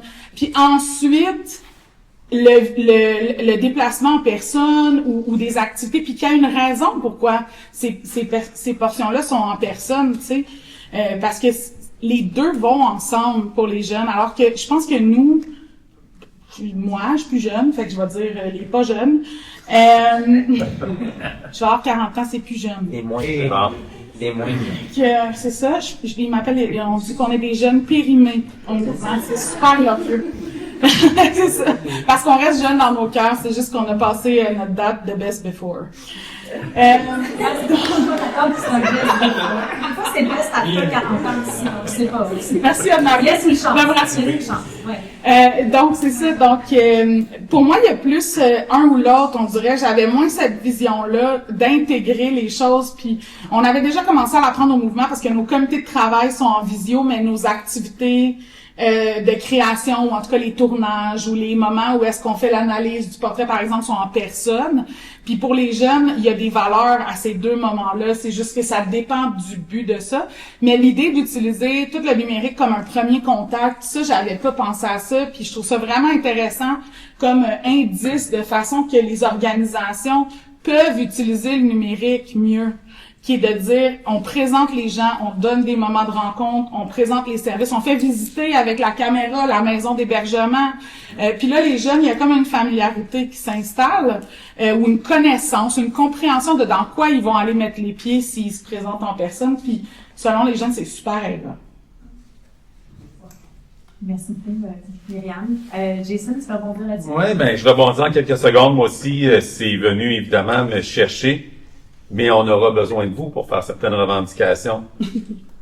Hey, le numérique, les réseaux sociaux au gouvernement, dans les CIUS, dans l'organisation de services, autant pour les jeunes en santé. Le numérique qui ont très bien fonctionné. Tout à fait, tout à fait. Il y a des plateformes d'auto-soins, je veux dire, la recherche commence à y travailler beaucoup plus maintenant. Il faudrait peut-être arrêter de parler d'auto-soins, mais peut-être des outils de mieux-être. Hein? C'est un peu ça qu'on parle quand on dit parler positivement de la santé mentale ou du mieux-être, mais bref, on est encore à des années-lumière, puis ça, il faut pas les oublier, ces revendications-là. Il faut que nos organisations de services s'adaptent à la réalité des jeunes. Puis ça, pour moi, en tout cas, c'est un des constats avec lesquels je repars, là, mais pour moi, c'est une des actions principales, ou en tout cas, des choses sur lesquelles je m'attarde. Même chose au niveau de la dépendance, la consommation chez nos jeunes. Bref, on a des pas de géants à faire de ce côté-là. 850 jeunes nous le rappellent. Tout à fait. Je permets de me prendre un petit tour de parole, peut-être, à partir de ce que tu dis. Je pense que le portrait, en fait, nous montre que les jeunes, des fois, on pourrait dire, OK, là, les jeunes, c'est le numérique qui marche, donc allons vers le numérique. Mais il parle aussi de l'importance d'avoir des réseaux de soutien qui sont des lieux d'accueil. Puis je trouve que c'est toute l'importance de penser dans la complexité, en fait, à partir de ce que les jeunes disent. Un jeune peut très bien dire, oui, j'ai des communautés d'appartenance fortes en ligne, dans le numérique, mais j'ai aussi besoin d'espace où je suis accueillie dans un lieu qui est pas chez moi. Tu sais, il y a beaucoup de jeunes qui vivent des contextes, soit c'est des colocations, il y a pas beaucoup d'espace, des situations conflictuelles à la maison et tout ça. Puis c'est important aussi de valoriser le fait qu'il y ait des lieux d'accueil qui existent dans les communautés. Les maisons des jeunes en sont un bon exemple. Les auberges du cœur créent aussi des pôles d'appartenance pour des jeunes qui ont été anciennement hébergés, peu importe. Puis on l'entend beaucoup sur le terrain, des jeunes qui disent, moi je suis suffisamment prise en charge, là. Tu sais, comme cette dimension-là, ça va, mais la dimension d'avoir un pôle d'entraide où je peux rencontrer des jeunes qui ont le même vécu que moi, puis où on peut raisonner ensemble, où on peut s'écouter, où on peut vivre quelque chose. Fait que c'est vraiment le défi, je pense, en ce moment, dans un contexte de compression budgétaire où on l'entend beaucoup, l'inquiétude sur le terrain, du fait que les services publics sont peu accessibles ou semblent peu accessibles, là, dépendant des situations. Puis le fait qu'il y a une pression sur les milieux communautaires, des fois, de répondre à une certaine demande. L'idée de, oui, on peut accompagner, mais il faut aussi qu'on soit capable de continuer à faire ce qu'on fait, c'est-à-dire d'offrir des espaces de liberté où les jeunes peuvent arriver avec des propositions qui ne sont pas pris dans des cadres ou dans des programmes. Puis je trouvais que ça ressortait beaucoup aussi ça dans votre portrait, l'idée que les jeunes veulent un accompagnement qui est ouvert, qui est pas trop serré. Voilà. Catherine, je te passe à toi. Juste vraiment rapidement là, pour au niveau des données de ce qui a été vraiment présenté. Quand j'ai lu les cahiers thématiques, j'ai essayé de voir un peu là, les choses qui sont ressorties. Ça fait longtemps que c'est dit dans le milieu. Puis pour moi, c'est pas répéter ces propos-là, pour moi, c'est pas une mauvaise chose, parce que comme Jason mentionnait l'électrochoc, là, le fait qu'il y a encore des jeunes qui parlent de barrières, l'accessibilité, c'est important qu'on se le rappelle, parce que autant qu'il peut y avoir des investissements dans des nouveaux services, la recherche sur l'amélioration dans les services des jeunes, je pense que c'est important qu'on le nomme. Il y a beaucoup de ces propos-là, que ça fait longtemps qu'on le sait, c'est des enjeux qui existent depuis très longtemps, donc pour moi, c'est pas... je prenais pas ça comme des choses qui sont connues, je prenais ça comme un électrochoc, pour vraiment s'en parler puis dire pourquoi est-ce que les jeunes disent encore que ce sont des barrières importantes. Donc pour moi c'était vraiment quelque chose là, d'important à nommer puis dire oui, il y a des choses qui ont changé, mais il y a des choses qui changent pas. Puis après ça, au niveau de un peu plus large là, en recherche, on s'intéresse là notamment récemment beaucoup plus à l'amélioration des services, mais je pense que le portrait nous rappelle aussi que c'est vraiment juste un petit pourcentage des jeunes qui vont aller vers les services. Puis, oui, il faut que ces services-là soient vraiment bien adaptés et que ça soit exactement ce qu'ils veulent en ce moment-là. Mais il y a tellement de jeunes qui vont pas vers les services. Puis tous les exemples qu'ils donnaient des espaces pour être humain, puis des espaces où ils se sentent en sécurité, le désir d'avoir des ateliers, des choses qui pourraient aller rejoindre tous les jeunes. Le plus de jeunes possible. Je pense qu'il faut commencer à penser comme ça pour améliorer la santé mentale des jeunes. C'est pas juste en amélioration des services qui existent. C'est tout. Je voulais pas t'interrompre. Je voulais être discrète. C'est pas mon point fort, la discrétion. Je trouve ça intéressant ce que tu nommes parce que nous, on se le dit des fois, là. Tantôt, je rassurais Myriam avant la présentation, puis je disais, mais il n'y a rien de révolutionnaire dans notre portrait, Myriam. On les sait toutes ces choses-là, on les a déjà répétées dans d'autres contextes. C'est juste que là, ils ont été formalisés par plus de jeunes qui l'ont nommé plus clairement, puis on l'a structuré dans une présentation, tu sais. Mais il y a quand même beaucoup de surprises. Notamment, tu parles de réfléchir à aller rejoindre les jeunes plus largement. Puis moi, ma surprise majeure, je dirais, que j'ai trouvé qu'il allait vraiment à l'encontre de la compréhension collective qu'on a, je pense. Tu sais, le fait que les jeunes disent qu'ils n'ont pas d'espace pour parler d'une façon qui leur convient de la santé mentale, que les ateliers qu'ils ont ne répondent pas aux besoins, mais ils en veulent plus, mais différents, et que les tabous et les jugements sont encore extrêmement présents. Ce qu'on entend quand on regarde, mettons, dans les médias ou ces choses-là, c'est que tous les jeunes se donnent des diagnostics maintenant, puis c'est banalisé, puis tout le monde, il y en a plus de problème, puis tout le monde a un enjeu d'anxiété, puis... Mais quand on parle avec les jeunes, leur point, c'est que comme tu peux bien utiliser le mot anxiété si tu veux, mais sois pas anxieux. Tu peux bien, tu sais, comme il y a, et peut-être que les termes sont banalisés. Moi, j'ai pas une opinion ferme là-dessus, mais le vécu à tout le moins des jeunes, c'est qu'il y a pas d'espace, puis il y a du jugement important. Quand tu as des symptômes ou quand tu montres tes difficultés ou quand tu les vis dans quelque espace public que ce soit. Et ce que les jeunes nommaient, c'est que ça empire. Puis ça, c'est quelque chose que je trouve intéressant dans ton point de dire, aller parler à plusieurs jeunes, aller réfléchir. Puis moi, je l'amène aussi parce que je pense que collectivement, c'est un enjeu qu'on peut changer. Chaque citoyen, on peut se donner un défi personnel dans notre pratique, dans nos espaces, dans nos milieux, s'assurer que on fait attention à cette tendance-là qui est de shut down les déversements, on appelle ça de même, moi ça m'écoeure un petit peu, mais beaucoup de gens utilisent ces mots-là, là, les déversements émotionnels, le drama, les jeunes qui vivent les émotions trop intenses. On l'entend, tu sais, dans le discours des professionnels, on l'entend dans les groupes, ça dérange le groupe, ça attire l'attention, il y a beaucoup de façons qu'on juge puis qu'on referme la porte. Quand les jeunes vivent quelque chose puis le vivent dans d'autres gens, dans un espace avec d'autres gens. En tout cas, D'autres gens, mais c'est ça. oui. Fait que je pense que ça, c'est tout le monde qui peut faire une différence là-dessus dans tous nos milieux, tu sais. Puis je trouve que c'est quelque chose d'important parce que dans le portrait, vous parlez aussi de l'importance des approches sensibles au traumatisme. Oui. Où, des fois, on a tendance à regarder, si on veut, la réaction. Tu sais, les gens sont en réaction face à des situations violentes et complètement, genre, anormales qu'ils n'auraient pas dû vivre. Puis on pathologise une réaction de survie, parfois, alors que la situation de départ, ça fonctionnait pas du tout, là, pour le jeune, pour l'adulte, et peu importe. Puis ça ressortait quand même assez fortement. Fait que peut-être, tu sais, si on s'intéressait à comment est-ce qu'on peut faire mieux, tu sais, tu nommais aussi qu'il y a des jeunes qui disaient, hey, on n'a pas le temps pour moi, pour que je vive mon émotion. Comment est-ce qu'on pourrait collectivement faire plus de temps pour les émotions, pour les vécus des jeunes, pour les difficultés des jeunes? Est-ce qu'on est capable? Et si oui, comment? Grosse question, hein? Je vais passer le micro. Non, mais si on peut discuter là-dessus, puis... Ben, je peux y aller. Oui? Mais je pense qu'on a quand même des initiatives où on se dit comment on peut faire autrement pour donner des espaces potentiellement un peu plus satisfaisants. Vous en avez parlé. Nos services à air ouverte, là, ça veut répondre en partie à ça. Un lieu, un endroit, différents professionnels. Tu rentres pas là en disant ça prend un diagnostic. Tu vas là pour rencontrer d'autres jeunes, puis les gens sont en périphérie. Puis il y a différents sujets d'intérêt qui sont discutés à ce niveau-là, sans vouloir médicaliser la santé mentale. C'est important que dans nos aires ouvertes, il y ait aussi des médecins. Il y a différents lieux où on peut parler avec nos jeunes. Quand une jeune fille vient nous parler de sa santé sexuelle, on peut parler de la santé globale. Faut élargir la portée de nos interventions. Pour moi, c'est au centre des préoccupations qu'on doit avoir comme aidants, comme parents, comme professionnels.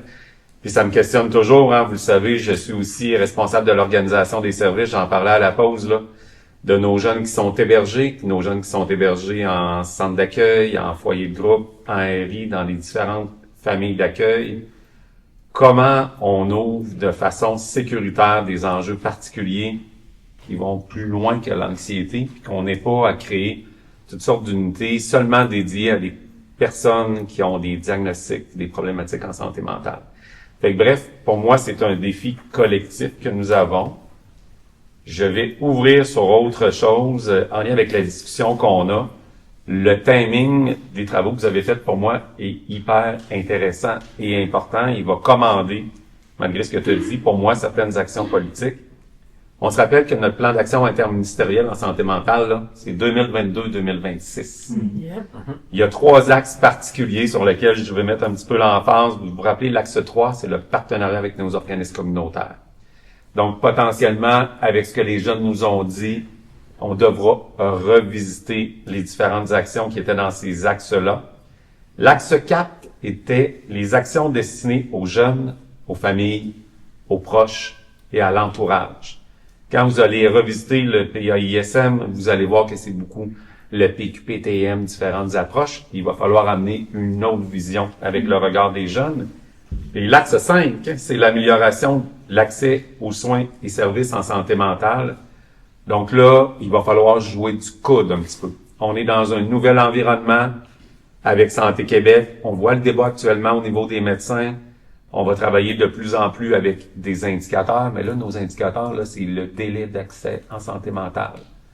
Il va falloir qu'on ait des indicateurs un petit peu plus qualitatifs. Sur la qualité de Et oui, la qualité, on a des chercheurs, on a des jeunes qui nous parlent, on a des gens qui sont dans l'organisation des services. Donc, je fais un peu un appel à tous, là, au niveau de l'action politique à ces niveaux-là. Merci beaucoup. On passe à ce cycle de réactions à tout ça. Charles Albert, je te passe la clope. Oui, ben moi, je voulais savoir si quelqu'un dans l'assistance connaît les 3 premiers axes du plan. C'est blanc. Ben, moi, je suis très militant aussi. Là. J'ai réussi à faire publier des textes d'opinion dans les journaux. Puis je pense que le timing avec le 2026, tu sais, si on va tomber en campagne électorale, je sais pas, on devrait avoir ça devrait commencer à brasser, je sais pas, au printemps, je sais pas trop. Fait que... Je pensais que ça brassait déjà. ça va pas bien. Fait que oui, c'est ça. Fait que ben tu sais, ça regarde mal pour le parti au pouvoir, mais c'est ça. Moi, je pense que le timing est bon parce que là, il y a comme une base qui a été établie. Vous avez fait le gros de la job dans le fond, c'est de collecter les données puis de structurer ça. Puis là, c'est le temps de, tu sais, pas de crier là, parce que souvent on nous écoute plus quand on y va. Ben ça dépend. C'est un débat. Ouais. Mais non, mais c'est ça. Ouais, c'est ça. Moi, Les gens ont été bien polis dans les dernières années. Ben, je pense que il faut des deux. Je pense qu'il faut des gens qui crient, puis pas des murmures quand même, mais en tout cas. Fait que, Il y a partie de la diversité des tactiques, là. c'est ça, on est exactement, complet. exactement. Fait que je pense que c'est ça, il faut vraiment saisir l'opportunité que, tu sais, là, il va y avoir un changement de régime, puis il va falloir que ces voix-là soient entendues. J'aime vraiment ce que j'entends. Catherine, je ne sais pas si tu voulais faire du pouce concernant la question de qu'est-ce qu'on peut faire autrement pour accueillir, pour prendre le temps. Je sais qu'il y a beaucoup de choses qui ont déjà été dites, qui ont Je peux juste été... oui. une des choses auxquelles je pensais, Myriam, quand tu parlais du fait que tu sais, vous étiez pas là pour montrer vos résultats. En fait, les résultats parlent pour eux-mêmes, puis vous étiez en soutien. Je trouve que, tu sais, au niveau de la recherche plus, tu sais, académique, j'ai un peu la même réflexion d'être comme, ben, nous, qu'est-ce qu'on peut faire pour être en soutien à ces démarches-là? Tu sais, qu'est-ce que vous auriez besoin? Qu'est-ce que nous, on peut faire pour un peu faciliter certaines choses ou mais un peu avec cette même réflexion-là que c'est des démarches. Je pense pas que ça aurait pu être porté par une équipe. Tu sais, c'est la magie de la chose en portrait, c'est que justement c'était à l'externe là, de la recherche institutionnelle, donc ça serait plus pour voir comment on peut soutenir ces démarches-là en tant que chercheur. Puis je pense que ça aussi il y a un momentum là-dedans aussi, que c'est quelque chose qui pourrait se faire, là, je pense, différemment. Je trouve ça intéressant que Catherine elle dise qu'il y a des façons différentes de supporter parce qu'elle le dit pas, mais c'est elle qui la première fois nous a nommé que notre portrait était une recherche et m'a expliqué comment aider à construire, comment on peut présenter ce type de truc-là dans un appel de présentation pour un colloque sur la recherche. Donc, à Vancouver, on est allé présenter là, les résultats. Les cahiers étaient pas faits là, c'était les résultats préliminaires, mais j'avais écrit à quelqu'un qui était parti en sabbatique, puis on s'était jamais vu, Kathleen puis moi, puis c'est elle qui m'a répondu pour m'expliquer à quel point que je pouvais le déposer dans la catégorie recherche. Fait que juste ce soutien-là, on n'aurait pas pu non plus. On a eu des chercheurs qui nous ont aidé à comprendre quoi faire avec nos données. Toi, tu m'as aidé à comprendre comment présenter le projet pour que ça rentre dans la grille de comme parce qu'on n'avait jamais vendu une activité de ce genre-là, tu sais, on n'en a pas fait de recherche avant. C'est pas la même façon du tout que tu remplis le formulaire. Il n'est pas le même que quand tu remplis pour une conférence normale. Pas normale, mais celle auquel nous on est habitués, je voulais dire. Mais tu sais, ça c'est quand même des petites choses, mais pour nous, ça a fait une différence qui entre autres, nous permet d'être ici aujourd'hui parce qu'il a fallu qu'on fasse un premier pas vers d'autres espaces que le nôtre pour que les gens commencent à connaître le portrait. Puis là, ça a fait boule de neige à l'extérieur du réseau qu'on possédait déjà avant. T'sais. Puis c'est très aidant aussi, ce support-là que toi, tu nous as donné de façon vraiment très bénévole en plein milieu de l'été, sans préavis. Mais c'est pas une grosse chose, mais c'est une grosse différence aussi. Tout à fait. Il nous reste encore un petit peu de temps pour le panel à l'avant, puis je voulais être certaine qu'on ait comme un temps pour déposer les dernières idées importantes avec quoi on part, nous, dans nos milieux, les idées fortes de tout ça. Tu parlais pendant ta présentation, Myriam, du fait qu'au mouvement, vous êtes, je sais pas si je vais bien formuler, mais vous êtes guidés par des valeurs. Il y a comme des valeurs qui sont vos espèces de principes, vos socles avec lesquels vous travaillez, puis à partir de ça, vous adaptez, mais que ça, c'est comme du non négociable. Avec quelles valeurs, avec quelles grandes idées, mettons, on pourrait repartir et qu'on dise ça, c'est des valeurs qui nous réunissent ou qu'on pourrait avancer ensemble malgré nos différents chapeaux, puis qu'on pourrait travailler ensemble à partir de ces valeurs-là pour transformer les choses, puis penser le changement, puis le mettre en action dans les prochaines années. On l'a vu, il y a un momentum, il y a un timing politique. Donc, c'est quoi nos valeurs sur lesquelles on peut travailler ensemble? En conclusion, puis ensuite, on va passer à la salle. Donc, préparez vos questions. On aura un petit moment pour les recevoir. Ben moi, c'est ça, je le vois dans ce que je fais au quotidien. Mais c'est sûr qu'il n'y en aura jamais assez. C'est de l'humilité de la part des gens du système. Puis c'est ça, je me fais quand même le devoir, c'est ça, de ce que j'observe. J'ai pas la vérité, là. Mais de ce que j'observe, les gens sont prêts à se remettre en question, puis ils veulent faire mieux. Mais c'est ça, l'humilité, il y en a, on en prendra toujours. Dans tous les milieux. Ouais, c'est ça. Ben, c'est une excellente question, hein. Les valeurs, ça va chercher des qualificatifs forts et importants, mais juste revenir sur certains éléments que j'ai parcourus également, étant un acteur dans le fond du réseau de la santé, là.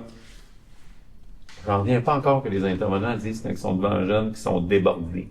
Que tu sais, quand le jeune est rendu, mais tu sais, il y a quelque chose là où il faut amener notre organisation de services ailleurs, quand tu es en intervention, c'est ça que les jeunes ont dit, on veut être soutenu, on veut être entendu, on veut que les gens soient authentiques devant nous. Ben moi, il va falloir qu'on retravaille encore le respect, l'ouverture d'esprit, l'humanisme, puis comme intervenant ou comme acteur de changement, d'arrêter de parler de soi, mais d'être concrètement et réellement à l'écoute de l'autre. Ça, c'est la base, là, mais quand même, ça ressort encore. Ça ressort aussi encore, puis je pense qu'il faut que ça continue de faire partir de vos revendications.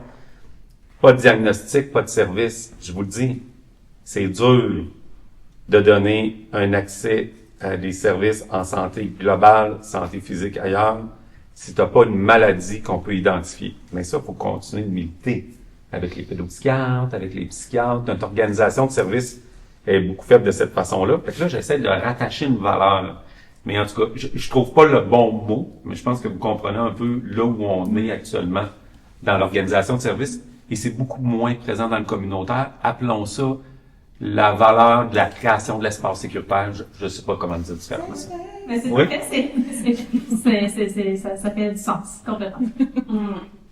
Ouais, j'ai pas de valeur non plus, mais j'ai des mots-clés, puis il y avait humilité aussi que j'avais noté, tu sais, de la part de tout le monde, oser faire différemment, tu sais, oser, je pense, vous, l'exemple du portrait, comment ça m'a fait boule de neige avec, tu sais, les idées des jeunes, puis de suivre, puis juste oser le faire, je pense que c'est vraiment inspirant, là, de pas se mettre des barrières nous-mêmes à qu'est-ce qui est possible ou pas possible, là. Pour moi, c'est vraiment quelque chose qui ressort, là, de ce projet-là, là, juste le fait d'oser puis de suivre le momentum, c'est clairement inspirant. Puis moi, j'entends aussi l'importance des valeurs démocratiques, c'est-à-dire qu'on reconnaît le jeune dans sa citoyenneté aussi. On reconnaît la valeur, puis la dimension aussi de valoriser la culture des droits, de dire que il y a le droit à la dignité, le droit à la sécurité, c'est aussi des droits que les jeunes ont. C'est important d'œuvrer dans ce sens-là. Puis c'est à ça que ça sert les droits. Ben c'est ça, tantôt on disait, on ne sait pas à quoi ça sert les droits, fait qu'on pourrait en parler longtemps, mais c'est des dimensions super intéressantes que vous avez amenées. La parole est à vous dans la salle, ici au milieu, on a quelqu'un? J'ai une question parce qu'on parle beaucoup dans notre organisme avec les personnes avec lesquelles on construit des projets et qu'on mène. Ils veulent est-ce qu'on ressemble, est-ce qu'il est nommé, ils veulent une alternative à la santé mentale. Et je dis ça dans le sens que quand on parle de santé mentale, et dans notre groupe de discussion, c'est avec des gens, mais la santé mentale amène toute une représentation sociale très lourde qui fait en sorte que lorsqu'on parle, on rentre tout de suite dans tout un discours, on dit un appareil de la santé mentale. Est-ce qu'on pourrait peut-être aller dans d'autres façons de nommer qui nous permettent d'échanger cette compréhension sociale qu'on a de la détresse humaine, en fait, qui est trop dans le contexte individualiste, en fait. Bon.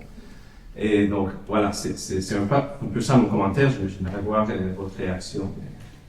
Voilà. Je me permettrais de répondre, je trouve ça super intéressant, on l'a pas mentionné. Nous, on est un peu pris avec santé mentale parce que c'est notre nom, mais quand on parle de santé mentale avec les jeunes dans les ateliers, comment notre questionnaire était structuré, par exemple, on ne parle pas de santé mentale, à part si c'est une question, des fois en lien avec certains services spécifiques. Mais sinon, on parle de détresse psychologique, on parle de bien-être, on parle de sentiment de sécurité, sentiment d'accomplissement. C'est beaucoup parce que un des constats qu'on a eu dans les débuts de la démarche, quand on a commencé à aller voir des groupes qui ne sont pas nécessairement les jeunes déjà impliqués, qui nous ont rejoints de par la force des choses initialement, je pense, c'est que, comme tu le dis, santé mentale, ça rejoint pas tout le monde. Puis notamment quand on veut sortir des communautés de personnes blanches nées ici, puis qu'on va vers des groupes qui ont d'autres vécus culturels, par exemple, dans lesquels les mots santé mentale sont parfois vraiment extrêmement stigmatisés, puis font référence à quelque chose à l'extérieur de nous. Par contre, les jeunes ont quand même nommé que l'idée que tout le monde a une santé mentale, puis que c'est un continuum ou un spectre, puis qu'il y a des bouts que c'est bien, puis des bouts que c'est pas bien, puis des choses qui peuvent l'améliorer, puis on peut en prendre soin, puis on peut... ben ça, c'est quand... Puis de normaliser cette idée-là, ça fait quand même partie des solutions que eux nomment. Puis parmi les jeunes pour qui le mot santé mentale dans la culture est moins utilisé, on a fait des focus group dans lesquels ils ont quand même dit ça serait important qu'il y ait de la sensibilisation auprès de nos communautés. Parce qu'il y a des jeunes qui se sentent brimés de pas pouvoir le nommer sans vivre la stigmatisation accrochée au mot.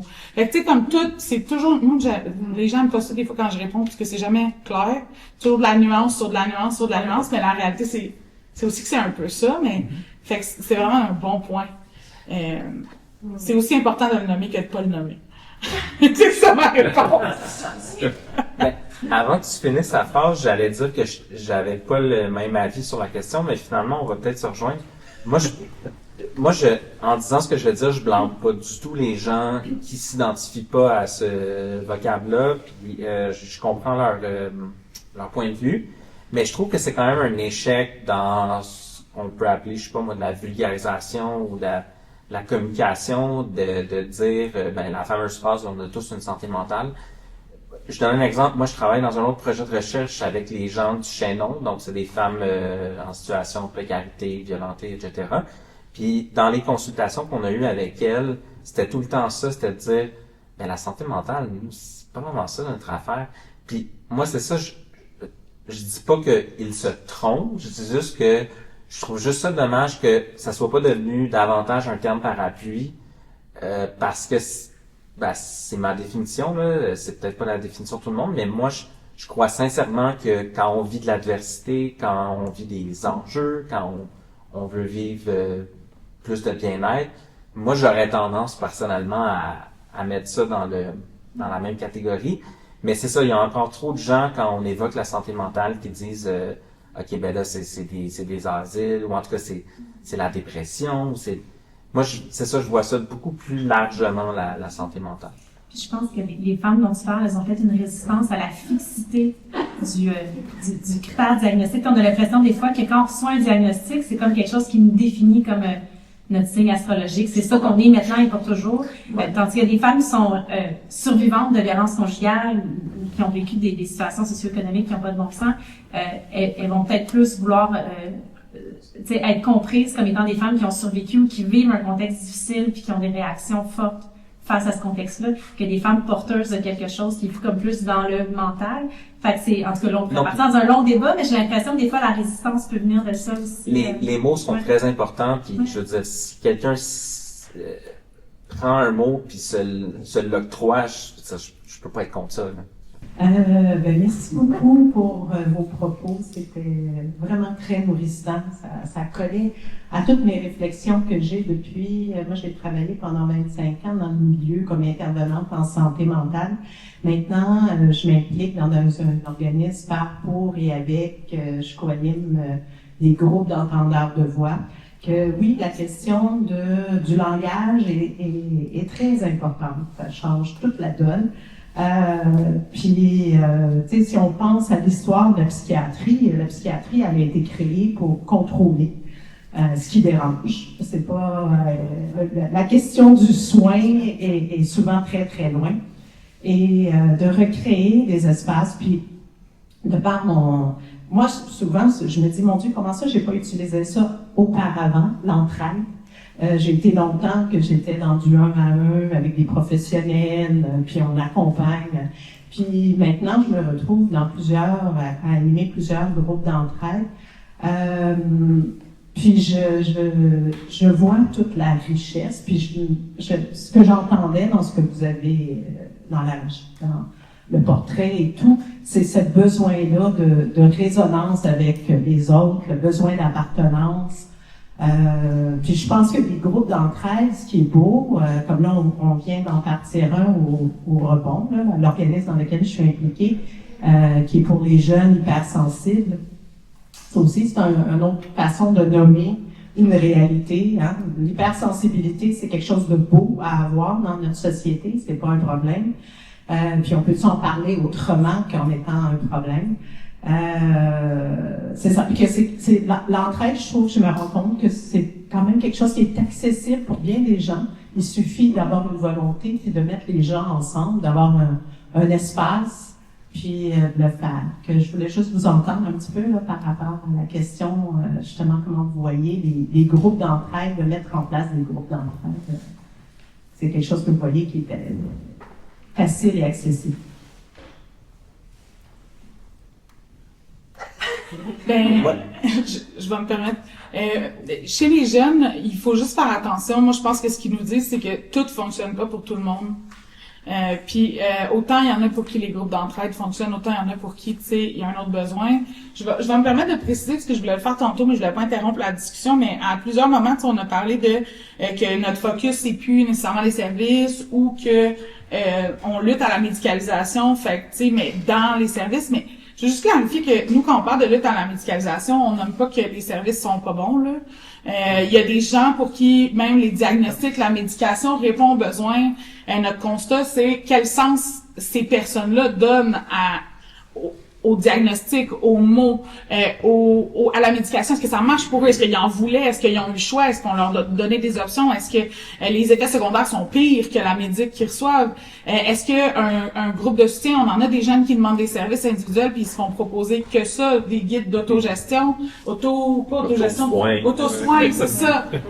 Les guides d'auto-soins ou les groupes de soutien, puis on a des gens qui ne sont pas rendus à aller s'asseoir avec d'autres personnes dans un groupe, dans un espace qu'ils connaissent pas pour se dévoiler leur vulnérabilité, tu sais. Il y a comme toute une variété qui est nécessaire, mais il faut demander aux gens de quoi eux ont besoin puis comment ils veulent qu'on en parle. Puis je pense que c'est là que des fois on oublie des outils comme les groupes de soutien, on les met pas sur la table dans les options qui sont disponibles pour les gens, puis ça c'est dommage. J'ai des signaux qui viennent de la régie qui indiquent que c'est tout le temps qu'on avait pour le panel. On va vous garder à l'avant, par contre, jusqu'à la fin. Merci énormément à nos 4 panélistes. C'était extrêmement riche et ce n'est qu'à la pointe de l'iceberg de tout ce qu'on pourra débattre autour du portrait. Merci beaucoup. On peut les applaudir.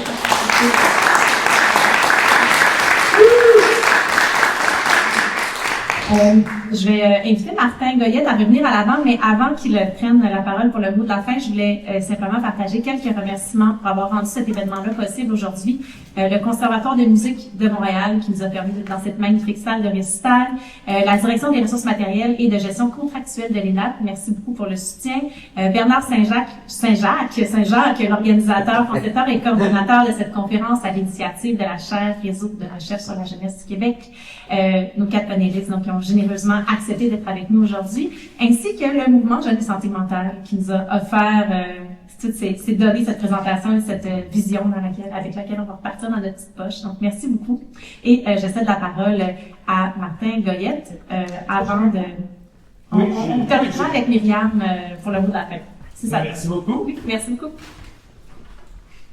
Alors, je suis pas là pour faire une synthèse de la réflexion qui s'appuie sur la synthèse de la présentation de la démarche systémique du mouvement Jeunes et Santé Mentale. Simplement pour vous remercier d'avoir été avec nous aujourd'hui. Je pense que c'est particulièrement intéressant le défi que on a voulu donner aujourd'hui, de réunir des gens pour vrai ensemble. Le virtuel, c'est intéressant et important. Dans nos milieux professionnels, depuis la pandémie, on est beaucoup sur des exercices Zoom. Je le disais un peu plus tôt, on organise des dizaines de webinaires. Ça fonctionne très bien, ça répond à un besoin, mais un peu comme les jeunes, je l'entends et je l'ai entendu le dire, ça prend aussi des relations significatives et du lien. Et puis, c'est aussi un des éléments qu'on tente de faire le plus souvent, dans la façon dont on fait la recherche, d'être en lien avec les partenaires, d'être en lien avec les jeunes, des groupes de jeunes pour développer la recherche et les autres activités. Donc, je remercie tour à tour, sans les nommer, tous les gens qui ont été ici avec nous. Je remercie Anne-Marie qui a été l'animatrice de tout ça. Et puis, ben, il va y avoir d'autres activités. Pour ceux qui se sont joints un peu plus tardivement, le tournage va faire l'objet d'un montage qui va être rendu accessible. Parce que c'est aussi ça, hein, un des enjeux, c'est que la parole dans des activités comme ça de personnes qui portent différents savoirs scientifiques, cliniques, organisationnels, mais aussi un savoir expérientiel, puisse continuer à poursuivre l'influence pour changer les systèmes, pour améliorer les services. Donc, c'était simplement un petit mot pour vous dire qu'il y aura d'autres activités bientôt qu'on vous présentera. Et Myriam? Fait que là, on a parlé du portrait, on a parlé des enjeux, on a parlé de tout ça de façon un petit peu aseptisée, dans le sens où on n'a pas nommé clairement, bien qu'on l'a abordé par la bande à différents moments, le contexte mondial, le contexte québécois actuel, et tout ce qui se passe en ce moment. C'est mon moment éditorial, je suis désolée. Tout ce qui se passe en ce moment en matière de destruction de certains de nos services, alors qu'on est ici en train de parler d'amélioration des services. Donc, tout ce portrait-là nous a mené, nous, à une réflexion avec nos groupes qui on disait, ils n'étaient pas motivés par les actions politiques. On parle de militance aujourd'hui, on a parlé de faire de la pression, ça leur tentait pas tant. On se posait des questions, on s'est dit, mais voyons, on est un véhicule politique de plaidoyer. Si ça vous tente plus tant d'aller faire des actions politiques, qu'est-ce qu'on fait? Et le constat a été que ils ont l'impression qu'on s'acharne sur des virgules pendant que le feu est mis dans tout le reste. Et que il y a un sentiment quand même parfois d'absurdité de argumenter sur un programme quand on est en train de voir tout ce qui est mis à mal dans notre système, quand on argumente pour du financement pour un service alors que d'autres services sont coupés, etc. Puis même, tu sais, au niveau du communautaire, on demande plus de financement. Il y aura jamais assez de financement pour compenser tous les services publics qui n'existeront possiblement plus très bientôt. Et ça, c'est sans compter tout ce que les jeunes vivent dans le reste du monde, tous ceux qui sont affectés. Les jeunes ils nous l'ont dit par rapport à leurs enjeux individuels, on n'a pas de place. On n'a pas de place pour parler, on n'a pas de place pour vivre nos émotions, on n'a pas de place pour nommer que c'est difficile, c'est fâchant, on se lève le matin, il faut prendre notre petit café, puis mettre notre petit uniforme, puis aller faire notre job au Walmart, puis après ça, pendant ce temps-là, tu sais, la terre brûle. Il y a comme, je sais que ça sonne dramatique, les gens, mais il y a quand même un bout de ce qu'on vit qui l'est un petit peu. Donc, le choix des jeunes, ça serait qu'on se mette en action et qu'on se solidarise autour de nommer ces émotions-là. Eux vont le faire et ils espèrent avoir une réponse qui dépasse celle de la jeunesse pour dire ça n'a pas de bon sens qu'on sache les améliorations qui doivent être faites, mais qu'on fasse le contraire ou qu'on s'en aille dans une direction opposée ou qu'on continue de mettre à mal notre système pendant que des gens, même à l'intérieur du système, travaillent si fort pour améliorer le contexte pendant que nous, on s'arrête puis on met notre temps puis notre énergie à se demander quelles sont les bonnes solutions. Il y a des gens qu'on a élus qui sont comme en mode « tant pis ». Tu sais, ça atteindra pas les services, alors que tout le monde le vit sur le terrain, les services sont atteints.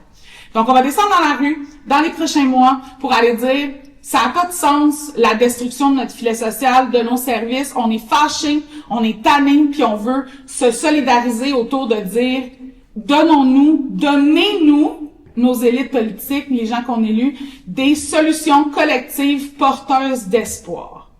Il y a un rapport qui est sorti récemment qui dit que 7 ou 8 jeunes sur 10 ne peuvent pas imaginer un avenir meilleur. Je vous laisse avec cette phrase terrible-là qui m'a empêché de dormir un soir, là.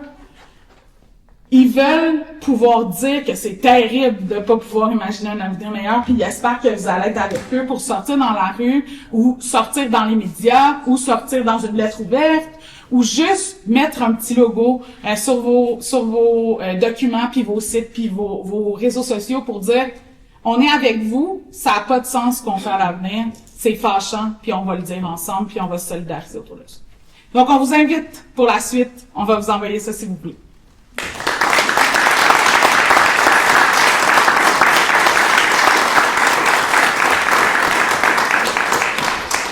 L'invitation est lancée. On espère que vous serez avec le mouvement en solidarité intergénérationnelle. Merci encore à tout le monde.